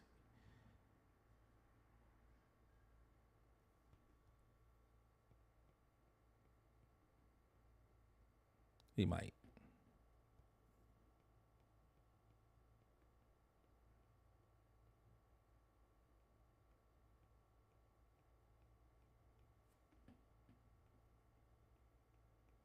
Now, these are just guiding lines, right? Guiding lines of flow throughout the whole body, right? And that's what I follow when I'm gonna do like the nice clean. And I'm not gonna sketch in my scales. I'm a little advanced. This is gonna be a little bit of advanced technique right here. I'm not gonna go into doing my scales, right? I'm just gonna off the head. I'm just gonna go off. Like let's just go. Let's just do the scales. Let's just do that.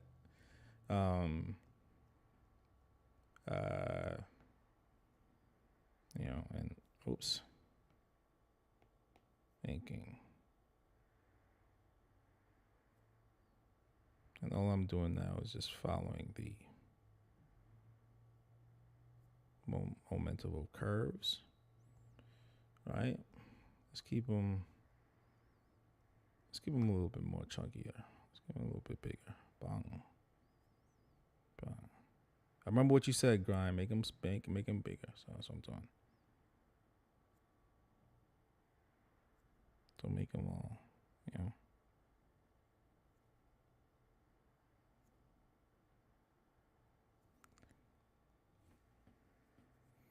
Fortunate to have some good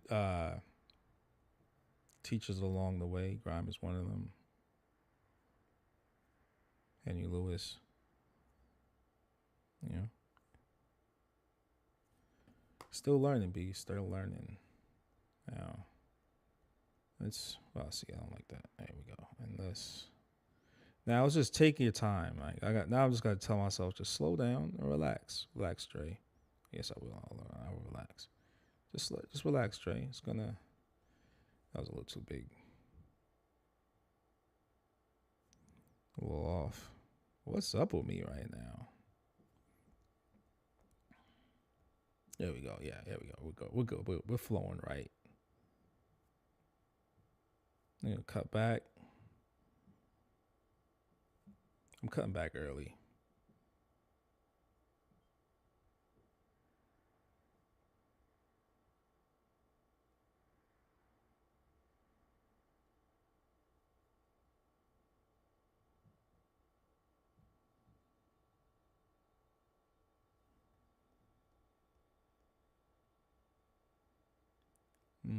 There you go, right?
There we go. All right, and let's I like how this scale. I mean, the scale's moving right, but let's just pop that out, right, and then this way. So when I erase off the corner, then a little bit more can be seen. It's not gonna be like a blank spot. Forethought, you know. Forethought in action.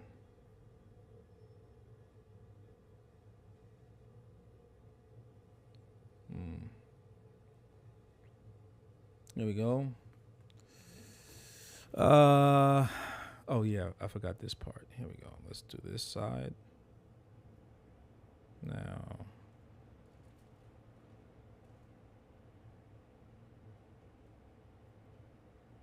You know what movie is still good to this day? fire, yo. I mean, like, really good. Twilight Zone, the movie from back in the day. Man, I watched that, man, and it's just the opening scene to that is just perfect. Oh man, can you imagine, yo?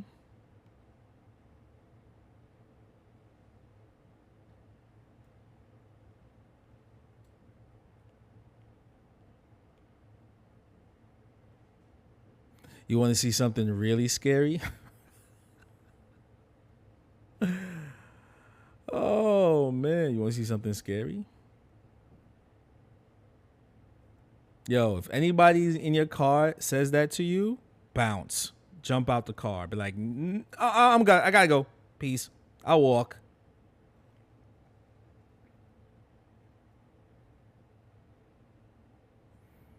If you have, yo, if you ride Uber and somebody in like a lumberjack jacket tells you that, bounce. Be like, I'm gonna let you out right here. Tell him to leave. You got like some type of denim jacket on with a lumberjack shirt underneath it. Tell him to leave. I see. Just say, hey, I was watching this YouTube live stream and the guy said the same thing. He said, if anybody says this to me, tell him to get out the car. Yo, that. Oh man, and then when the gremlins on the plane, oh man, yo, who? You know what's crazy about that movie? You see how many people were smoking on the plane? Yo, that's something never gonna ever see again. You're never gonna see that again. You're never gonna see that again. That was like late 80s, maybe early 90s, smoking on the plane. You'll never ever see that again. I remember watching that on the news. Some guy was like, they're taking my human rights away. I want to smoke wherever I want to smoke. I can't even smoke on the plane. What I'm going to do for 10 hours? I remember seeing that on the news years ago, man. The guy's like pissed. This country's going to, and they're going, beep. I can't smoke on the plane. Yo, there might be some old YouTube news news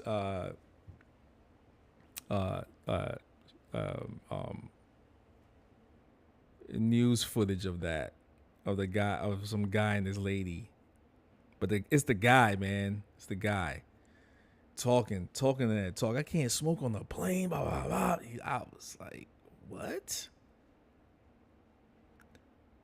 Like, if you ever get on the plane and there's an ashtray in the handle, that's an old plane. That's an old. Don't fly on that plane.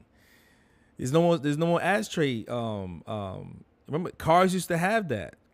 Cars used to have ashtrays built in because people used to smoke all the time. Smoking was such a thing. It was like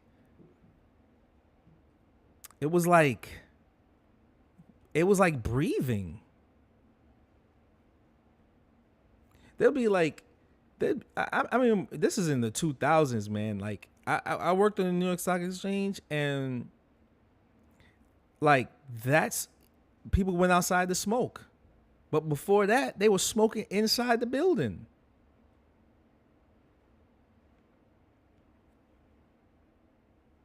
Brokers had oh, that's before my time when I started working a 9 to 5. But yo, can you imagine? Like,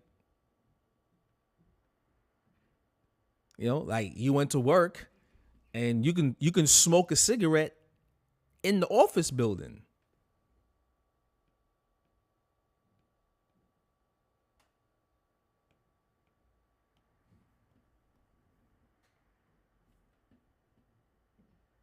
Now when I smell a cigarette, I'll be like, oh, I'm like, my chest hurt. I'll be like, yo, that shit smells nasty, gross. Yo, when I see people smoking, oh man. Oh, gross, man. Crazy. I'm not gonna say it's triggering. It's not triggering. It's not the word. That's not the verbiage I'm gonna use. It's like I think it's overused.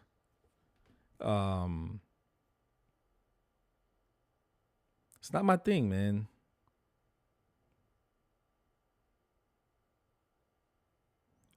I used to date a girl that used to smoke cigarettes all the time. And I was like, I look past it, I look past it. And then one day something was gonna happen, and and I was like, why it tastes like nicotine down here? I was like, I'm good. People used to smoke everywhere when I was little. Remember smoking sections at restaurants? Yup. Even the high schools had smoking sections for the 18-year-old students. Yup. Yeah, man. Yeah, but when I went to go, do with Shorty, and it just tastes like nicotine, I was like, I'm good. I'm good. I'm good. It's just like flesh and nicotine. Chill. I'm good, man. I'm good. It's like I'll pass. I'm good. Good.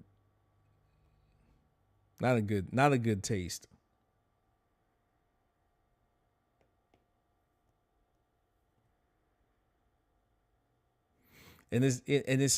But it's, you know what it is though. It's not like what you would see in like a video of some, what it is what it is my parents would be hot. Brandon is saying my parents would be hot boxing the house with cigarettes with me and my sisters running around as kids. Wow, that's crazy. That's foul. No, it's foul because guess what it is? It's like, you know what it is? It's like if you smoke with your right hand and you wipe with your right hand, that's what's gonna happen. Right? Right? Because like let's say if not all the, because like nicotine, once it gets wet, it's kind of crazy, man. So maybe a little tinkle happened and it wet your fingers and then you went to go wipe and it absorbs through the, by the end of the day of using the bathroom multiple times, you don't realize it, right? So like at the end of the day, when we and her was chilling and I was about to do that, I was like, yo, chill, I'm good. I broke up. I broke up with her because of that. I was like, this is gross. Hey, yo. I was like, this is gross. And then later on in life, you learn about certain cultures, man. You eat with your left. If you wipe with your left, you eat with your right. Or if you wipe with your right, right? You know what I'm saying? So if you eat with your right, wipe with your left. Don't eat and wipe with the same hand, right? Because that's how, and I was like, yo, this is nasty. I'm good.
Sorry about that, folks. I was on the phone. Girls should be tasting like grandma's house smells.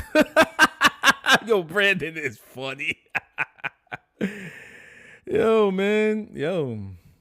It was crazy, man. It's like put like a weird thing in my mind about it. You know what I'm saying? Like it's never been this. I've never I just, yeah, you know what I mean? Like it's like you know?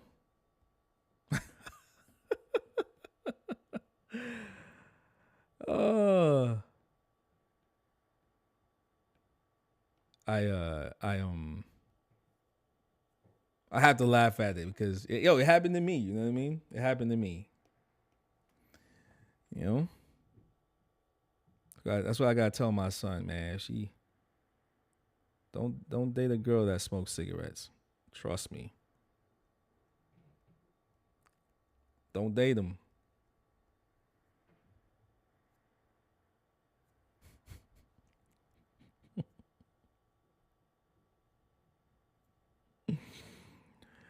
Uh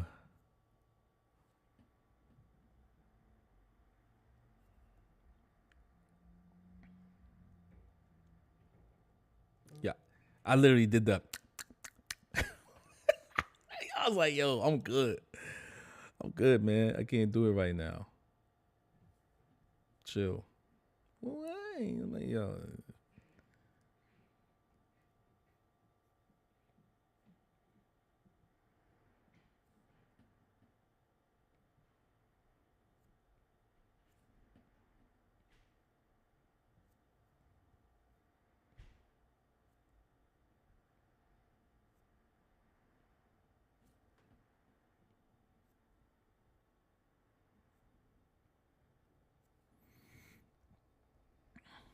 Yo, I remember back in the day too, Brandon, of like seeing that, man. Like parents smoking in the car with their kids and the windows are up, you know? And the kids just in the back seat. Or the dog. You know what I mean? The dog is smoking that joint too. The dog is inhaling. I'll be like, yo, that's crazy. That's crazy.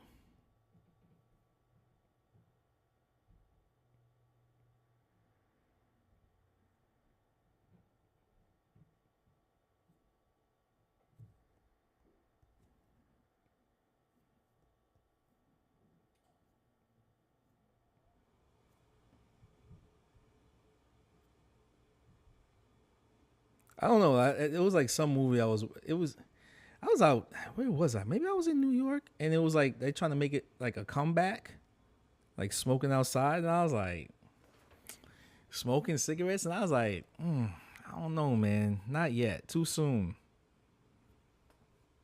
But you can see there's like a really young kid, you know, and it's like, you know how like kids be like, they're very they watch a movie and they catch so it's like art, life imitates art and art imitates life a little bit, and it's like, oh, I see, that's what that is right there. You trying to bring something back that like, yeah, you ain't ready for lung cancer, you know what I'm saying?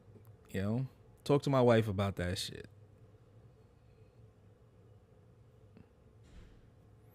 You know what I mean?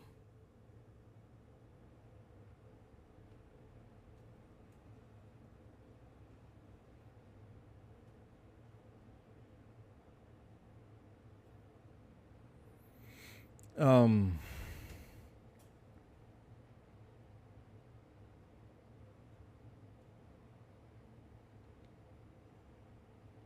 so yeah, I had to laugh at that shit. Hey man, yo, people got funny, you know. Everybody got like a funny story about something that happened to them back then. Me, nicotine on the vag. You know what I mean?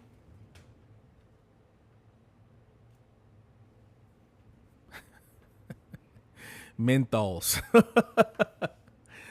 Brandon says, I bet athletes today are at peak all the time abilities.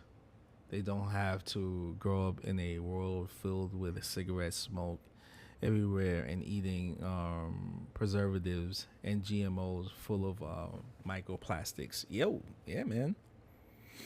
Hey, like,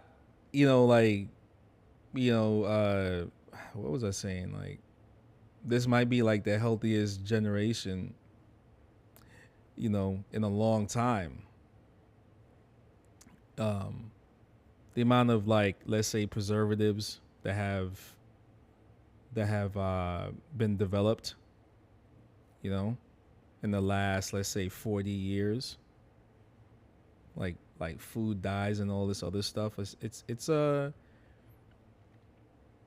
you look up, look up Kraft right now. They're being sued. It's a class action lawsuit against Kraft because they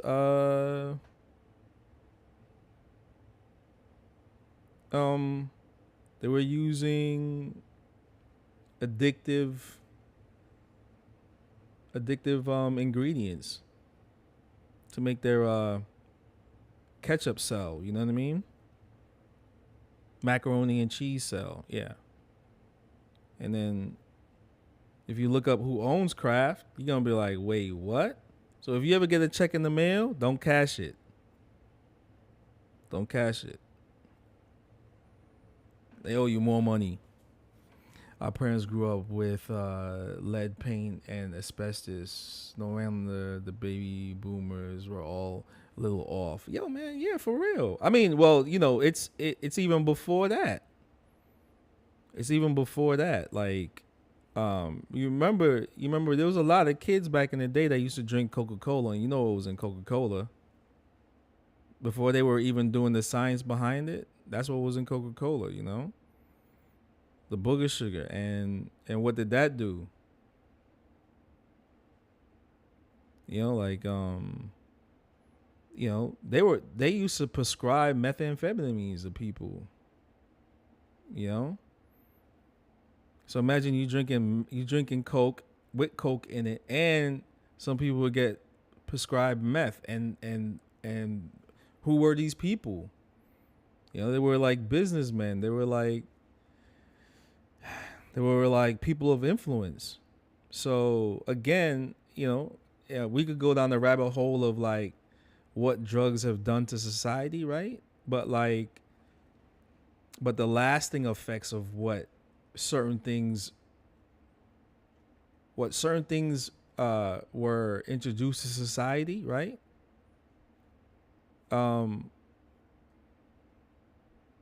Could be why, a lot of things are messed up now.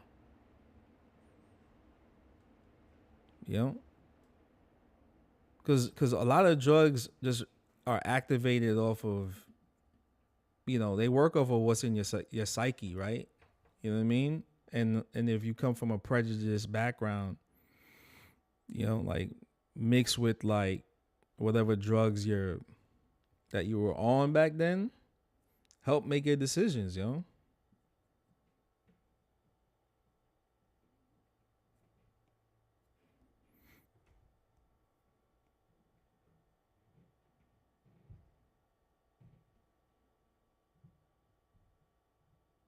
I don't remember being so fearful when I was in my 20s. But like meeting younger people these days are a lot more fearful of things than ever before. And maybe part of that's from like just being on the phone all the time. You know what I mean?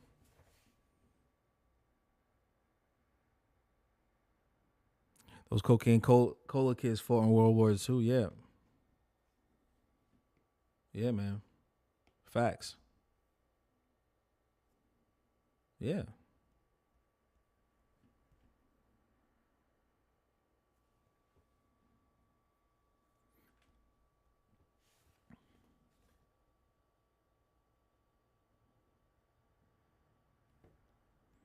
I bet you this. I bet you if we did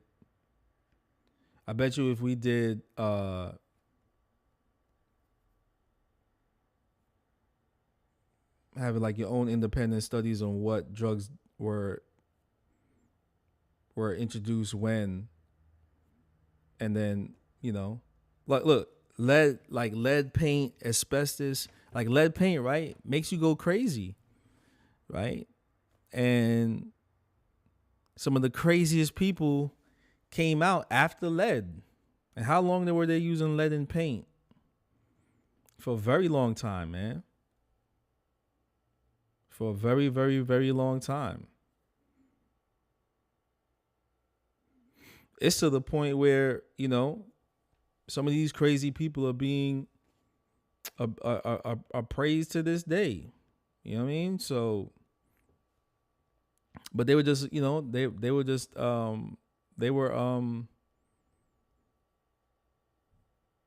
they were victims of lead. You know, like anybody that like lives in Detroit right now, right, near that water that's all lead. Oh man, that's the next generation of crazy people.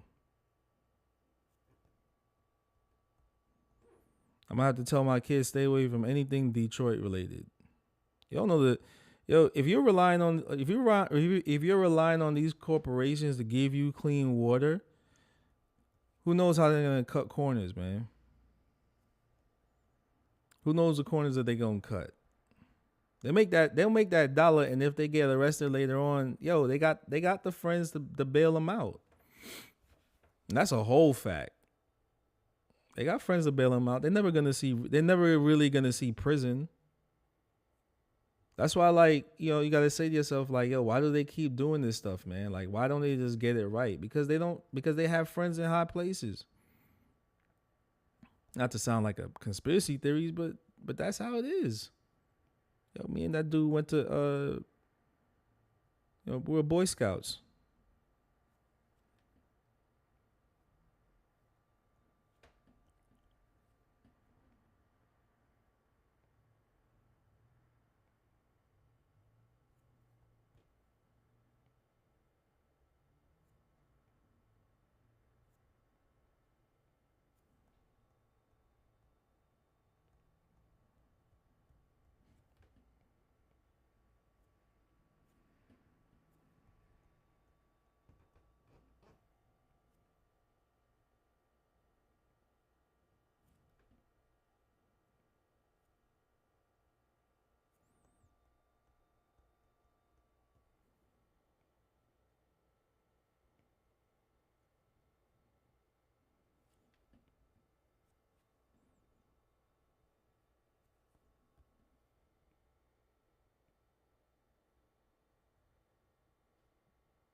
That's just me,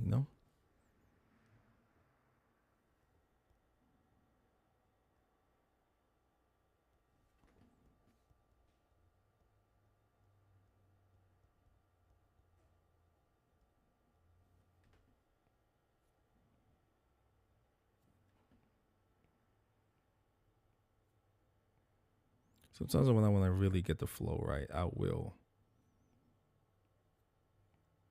go this,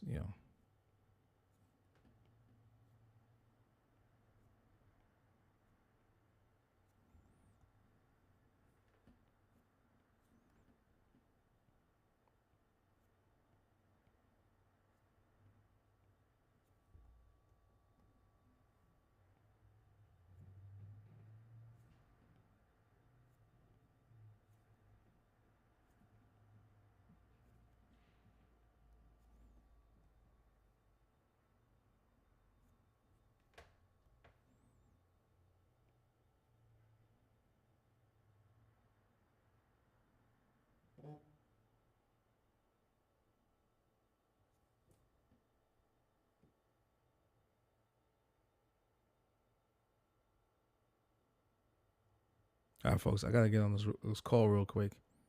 Give me 1 second. I'll be back in like 45 minutes, but I'm going to keep drawing.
Wait. Oh, Brandon. My bad, Brandon. Yo, hold on. You got you telling me some stuff. Hold up. Brandon's hit me with some knowledge. Girl, our parents is Coca-Cola. Bro, that's eugenics. What we're doing to the people in Flint, Michigan. Yo, I'm telling you, richest country in the world, and we can't give them clean water. We got money to fund wars for our allies, though. Countries run by psychopaths. Big facts. You see what Biden did? Hilario Chani, what's going on? How are you, sir? He says hello. I hope you're still in the room. I'm sorry I was drawing. I was in the business call. I'm sorry. The grays are coming, folks. The grays are coming. We're coming. It's in the works.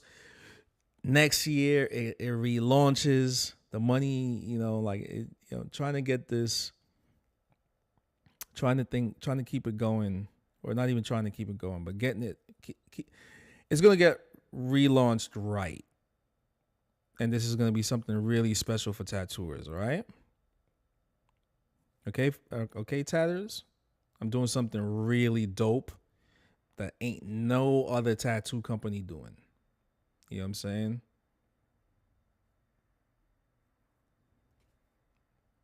You know?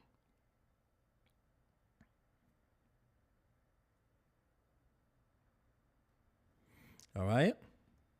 I promise you're going to be like, yo, this is ill. This is ill. This is ill. People are going to bug out. People are going to really bug out. Like, yo, why are you doing this? I'm like, because I care, yo. Because I care, yo. I'm a tattooer, so I got to care. You know? I know what it's like, folks. I really do. I know what it's like. I know what it's like to starve, right? I know when the artist always starves. The artist gets the shittiest end of the stick, right? Why? Why is that? Why is that? Why does an artist always get the shitty end of the stick?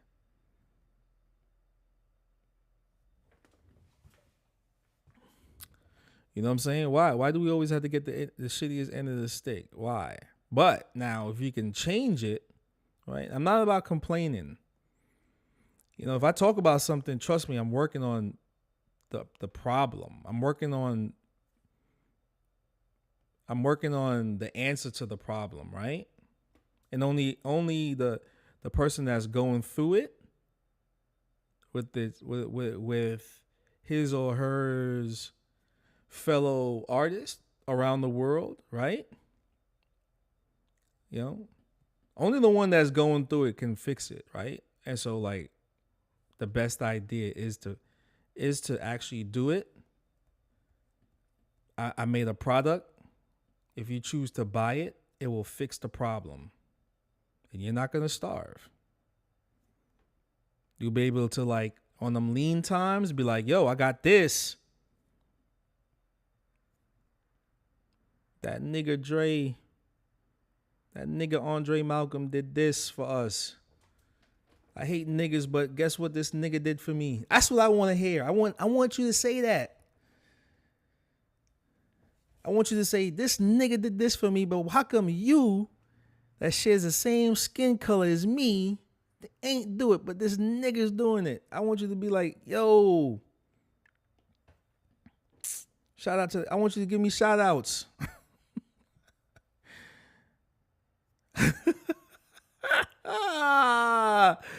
That's how I am, yo. That's how I am. I'm like that. I'm on that type of time, yo.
I want the haters to buy my shit.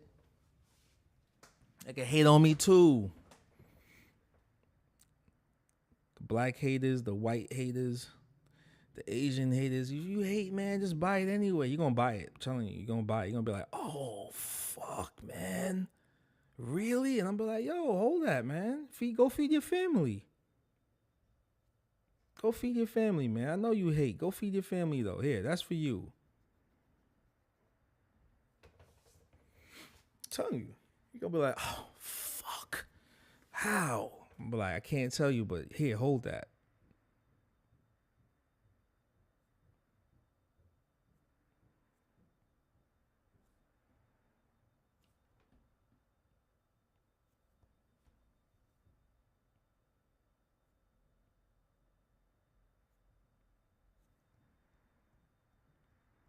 When I go to shake your hand, I want you to spit at me. Oh, man. You know, shit like that, B.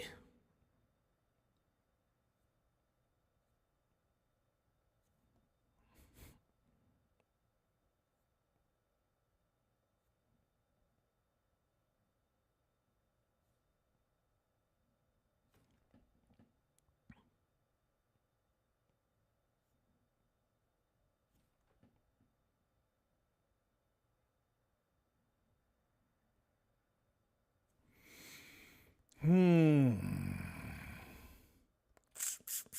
right, let's start now. I gotta finish this part first.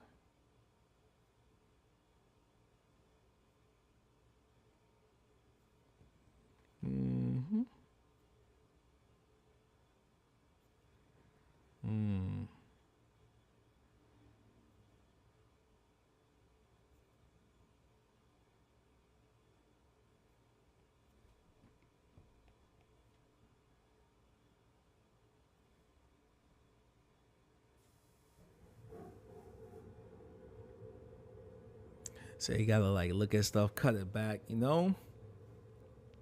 This is a busy dragon, I know. But what would it look like if something like this was this big? It would look busy, right? Because the thing is, it's like as in human beings, our habit is to read something, be able to read it, right? But like it's nature, right? You know, in our mind, we want to process it. We can see everything, right? But if this thing was alive and it was coming at us, you would, you know, part of like what makes up a snake is the way it coils up, right? And when it tucks its head and you just see the rest of the body move, an animal that's smaller than that is looking at it like, yo, what the fuck? And the only thing the animal is prone to do is just run. It's not going to run at it. It's going to run away from it, you know? And when something is bigger than a snake and it's coiling up and you know, it's tucking its head to like get ready to strike, and you can't go for the head, but if it knows that you see the head, it will strike at you, because that's the science behind the snake, right? So I'm thinking maybe it's the same thing with a dragon. It's got to be the same kind of mechanics, right? Let that be the same kind of mechanics. And, you know, the head is not tucked back. It's not being pulled back, but it's looking forward because it knows it's probably like the apex, not say predator, but the apex animal of his kingdom, right?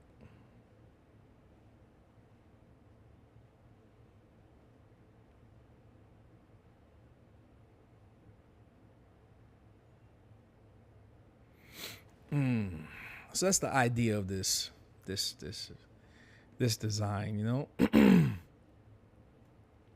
This design is drawn from the behavior of how a snake would move if it was coiling up, but then, you know, even though it's not a snake, it has that kind of feature, right? But it's holding the jewels,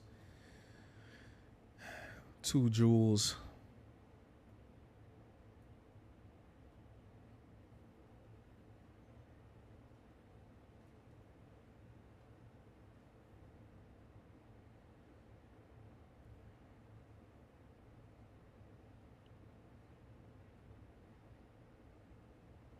Maybe it's holding up those 2 jewels to throw you off, right? Because Maybe that's the thing. That's part of the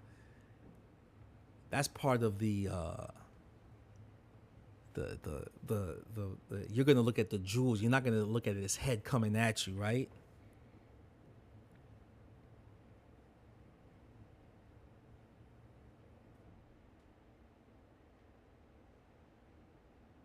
You see you see where my mind takes me when I draw this stuff?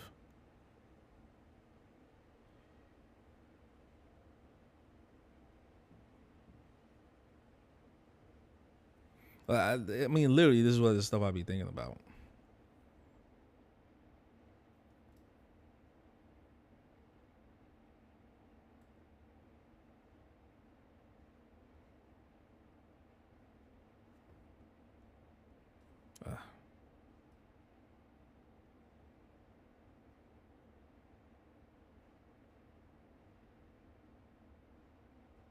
There we go.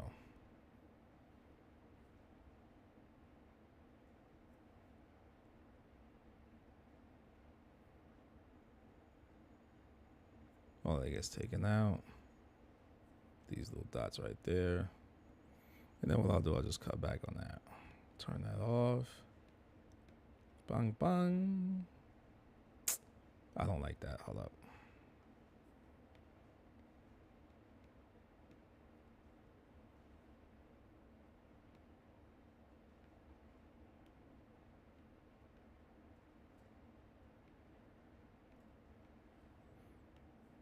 Doesn't look right.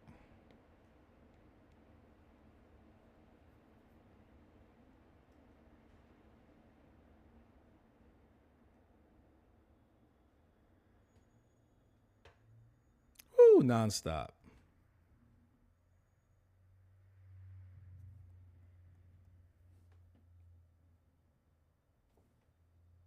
Non-stop blood clot motion, man. I mean.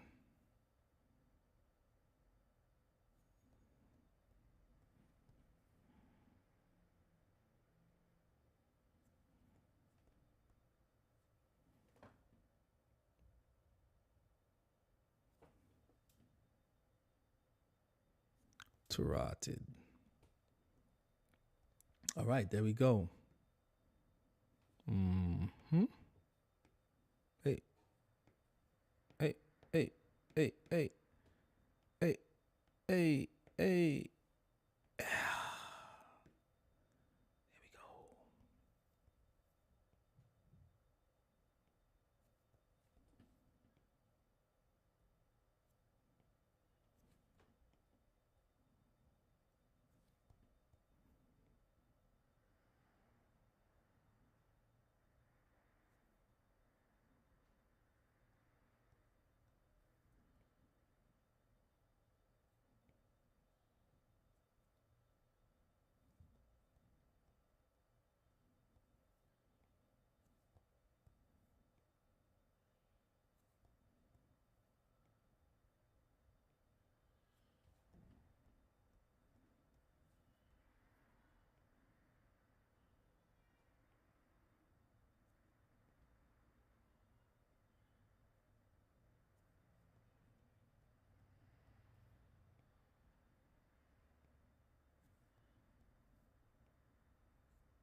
I got the A-Team song in my head right now.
Wait, what's up, Brandon? What's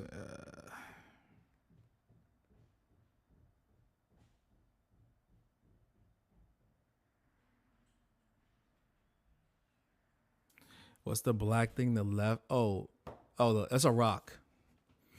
That's a rock. I wanted to see like how many people were gonna ask me.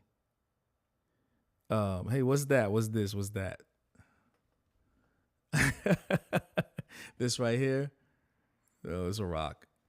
I think I got it at the beach some time ago, and I was like, let me bring it in here. There's always gonna be like something in the background to see if anybody pays attention to it. Like I was saying earlier, I was like, I love drawing rocks, like so rock reference, rock reference. And so I just play with that. You get a better angle of it to the top right.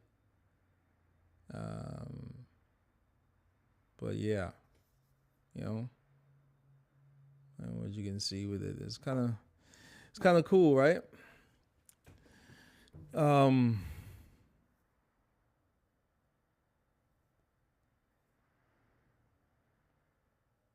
I was saying that earlier about like I love drawing rocks, and I have like a few of them.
The dragon kicks ass, man. It looks great, super dynamic. Thank you. You're going for this is a real dynamic one for me. I think everything on it, flames, composition, flow of it.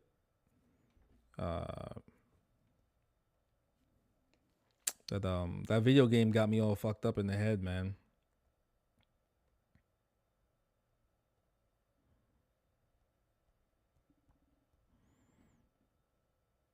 I think it was needed. It's even like what's kind of like it's got me going back to like all the video games I used to play. Like a lot of stuff from Street Fighter. I've been taking stuff from Street Fighter now too, man. No bullshit. I've been like looking at stuff from Street Fighter. I'm just like, oh, I could use that.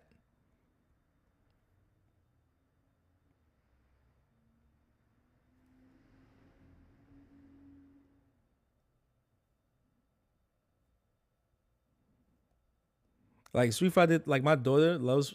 You know what? I'm gonna have her play Street Fighter 3.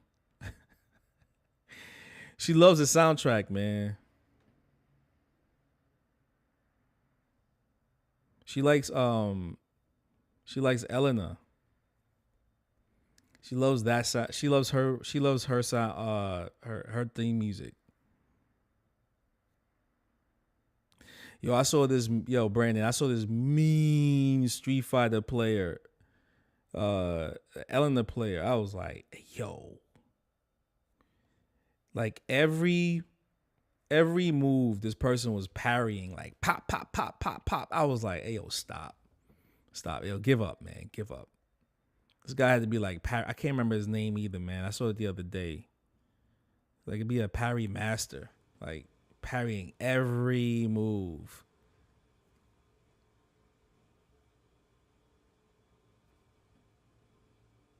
My daughter loves that. Daddy, can you play Beat in My Head? I'm like, okay, cool.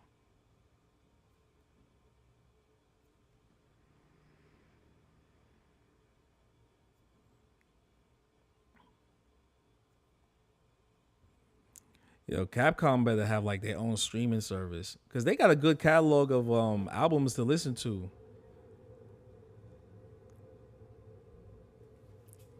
I was mentioning them before, man, like that Mega Man joint.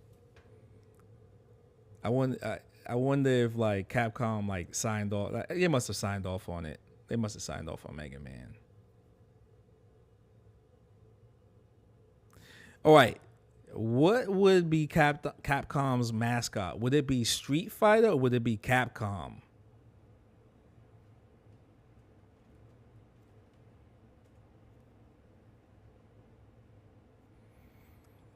What do you say, Brandon? Do you say would it be Mega Man or would it be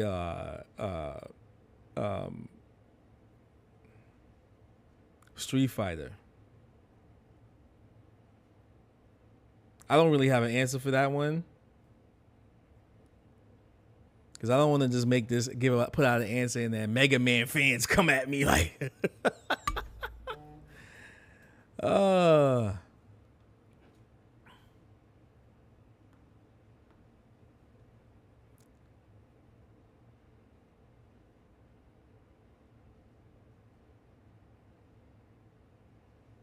because that show on Amazon, Secret Level, man, they did Mega Man justice. I just like the animation of it, man.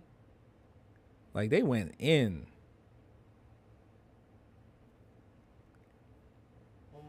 It's really good 3D animation. Really good. Really cool. It really fit the Mega Man look. He called him Rock. I was like, oh, Rock, I created you for help. And he goes, I do want to help.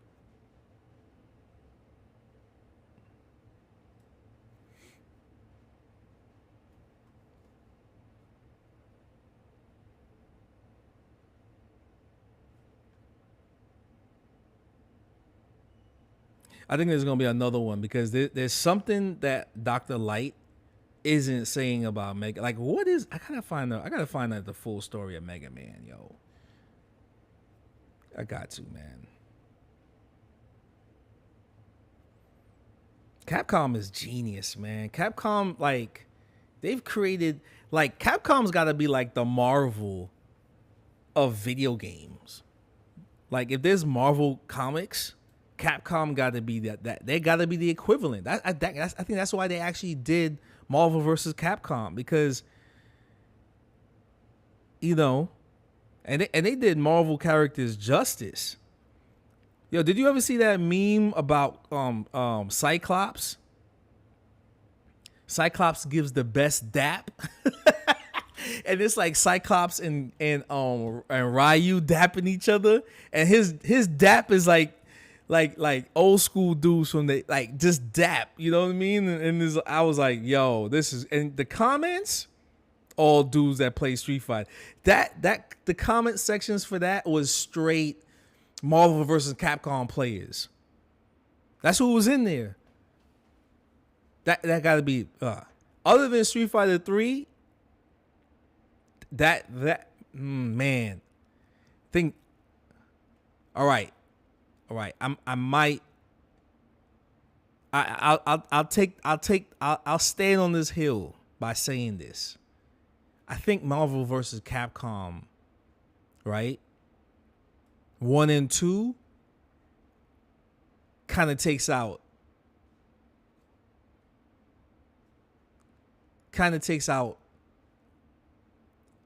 Street Fighter 2, because Marvel vs. Capcom saved Capcom a little bit, I think. Because when that game came out, it was different. I remember it, man. I remember when Marvel vs. Capcom came out. I think people were getting tired of like Capcom. Like, it's the same old Street Fighter game.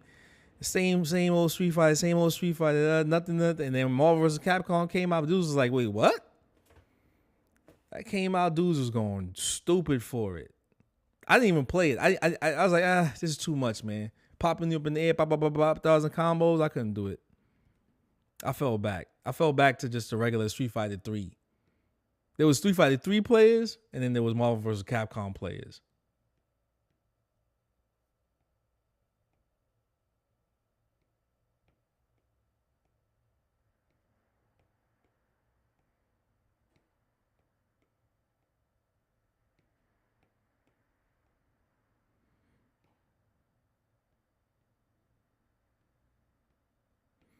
I gotta find that joint. It's like Cyclops got the best dap.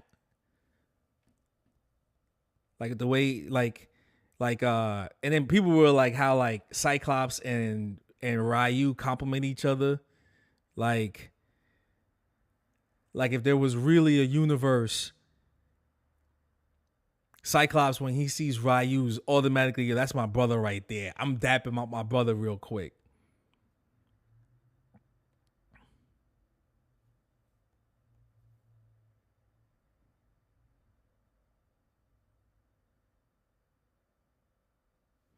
I think there might be a new Marvel vs. Capcom coming out, man. It's just something's brewing, man. Onimusha, woo! The new Onimusha's coming out. Woo! Onimusha! I can't wait. More samurais, more ninjas. That's my shit. Samurais, ninjas, dragons. Give me that. I did a ninja challenge, do a ninja design, and Mike Dorsey did this big ass ninja in the sand. I was like, he wins. Another one of my favorite tatters, man. Mike Dorsey, man. Different, man.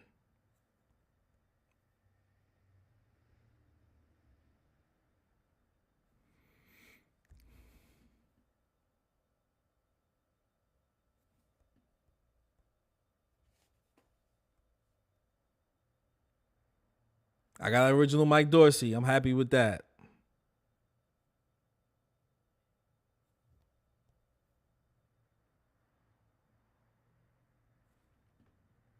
I gotta give him a painting. I gotta send him a painting. I gotta send him a dragon painting. Okay. All right. Here we go.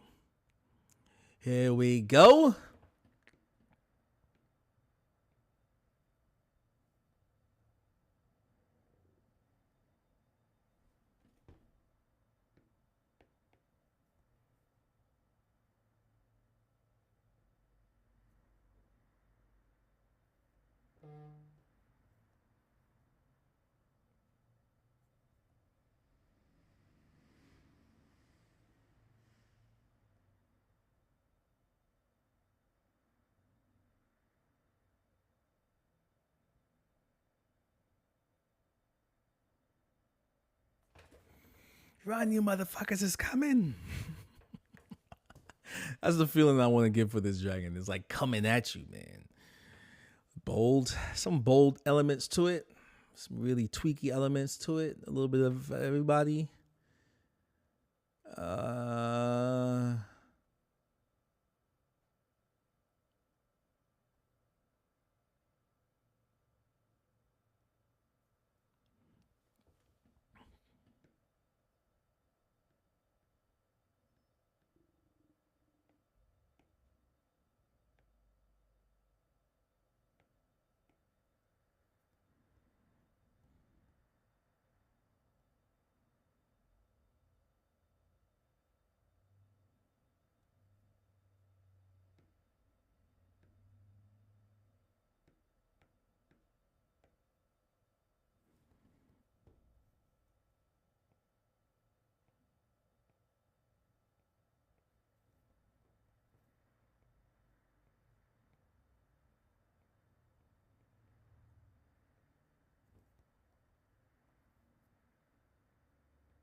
2024.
Mm, mm, mm, mm, mm, mm, mm, mm, mm, mm.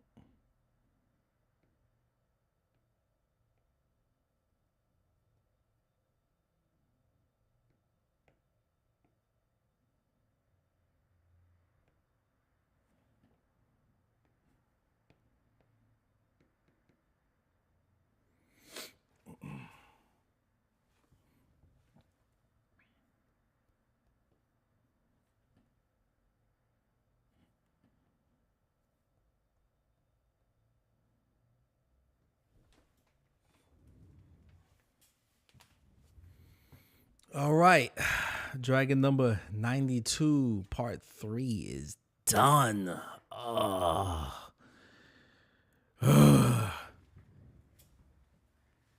was 4.5 hours just to draw this, just to ink it in. Yeah. I'm happy with it. Happy with it. Now, all right.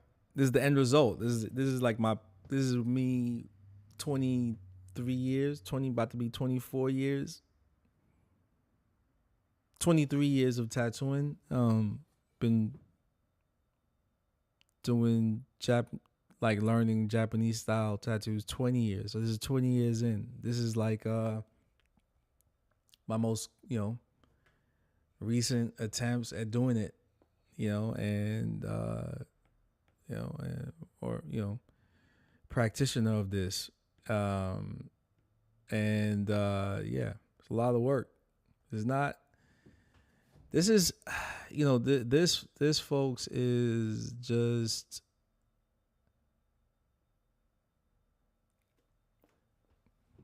The more you draw it, the more you draw. Oh, you know what? You know what? That's what it is. It's the top. It's the top teeth. Hold up, man. That's what it is. I'm like, yo, something is not right with his mouth, man. Right? I'm saying to myself, like, what am I doing? What can I do more of to make it pop even more, right? Maybe if I do this.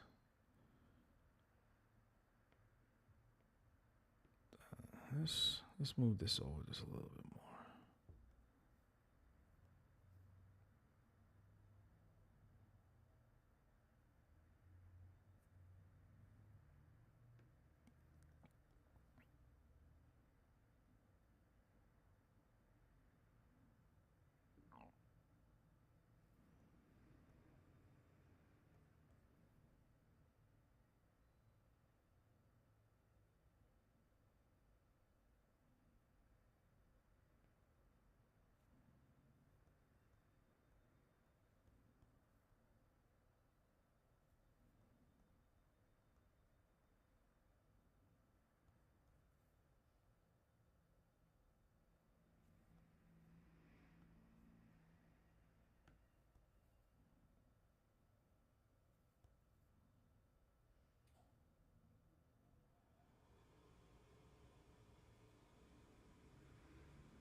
All right. There you go, folks.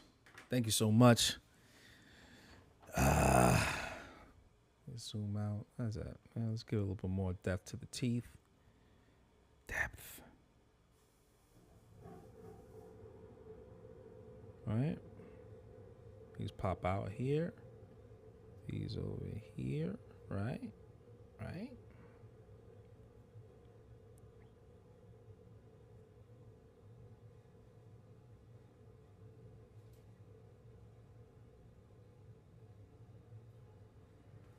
Something you don't want to see in the forest. If this thing is in the forest, run, kids, run. Run for your life. Run, run. Bumba clot. I'll be like, Bumba what that? What that? Winston. All right. Thank y'all, folks. Be safe. Be great. Tomorrow I'm gonna be painting, so tatting and painting. So, all right. Be good. Be great. Thank you for your time. Make sure I didn't miss anything.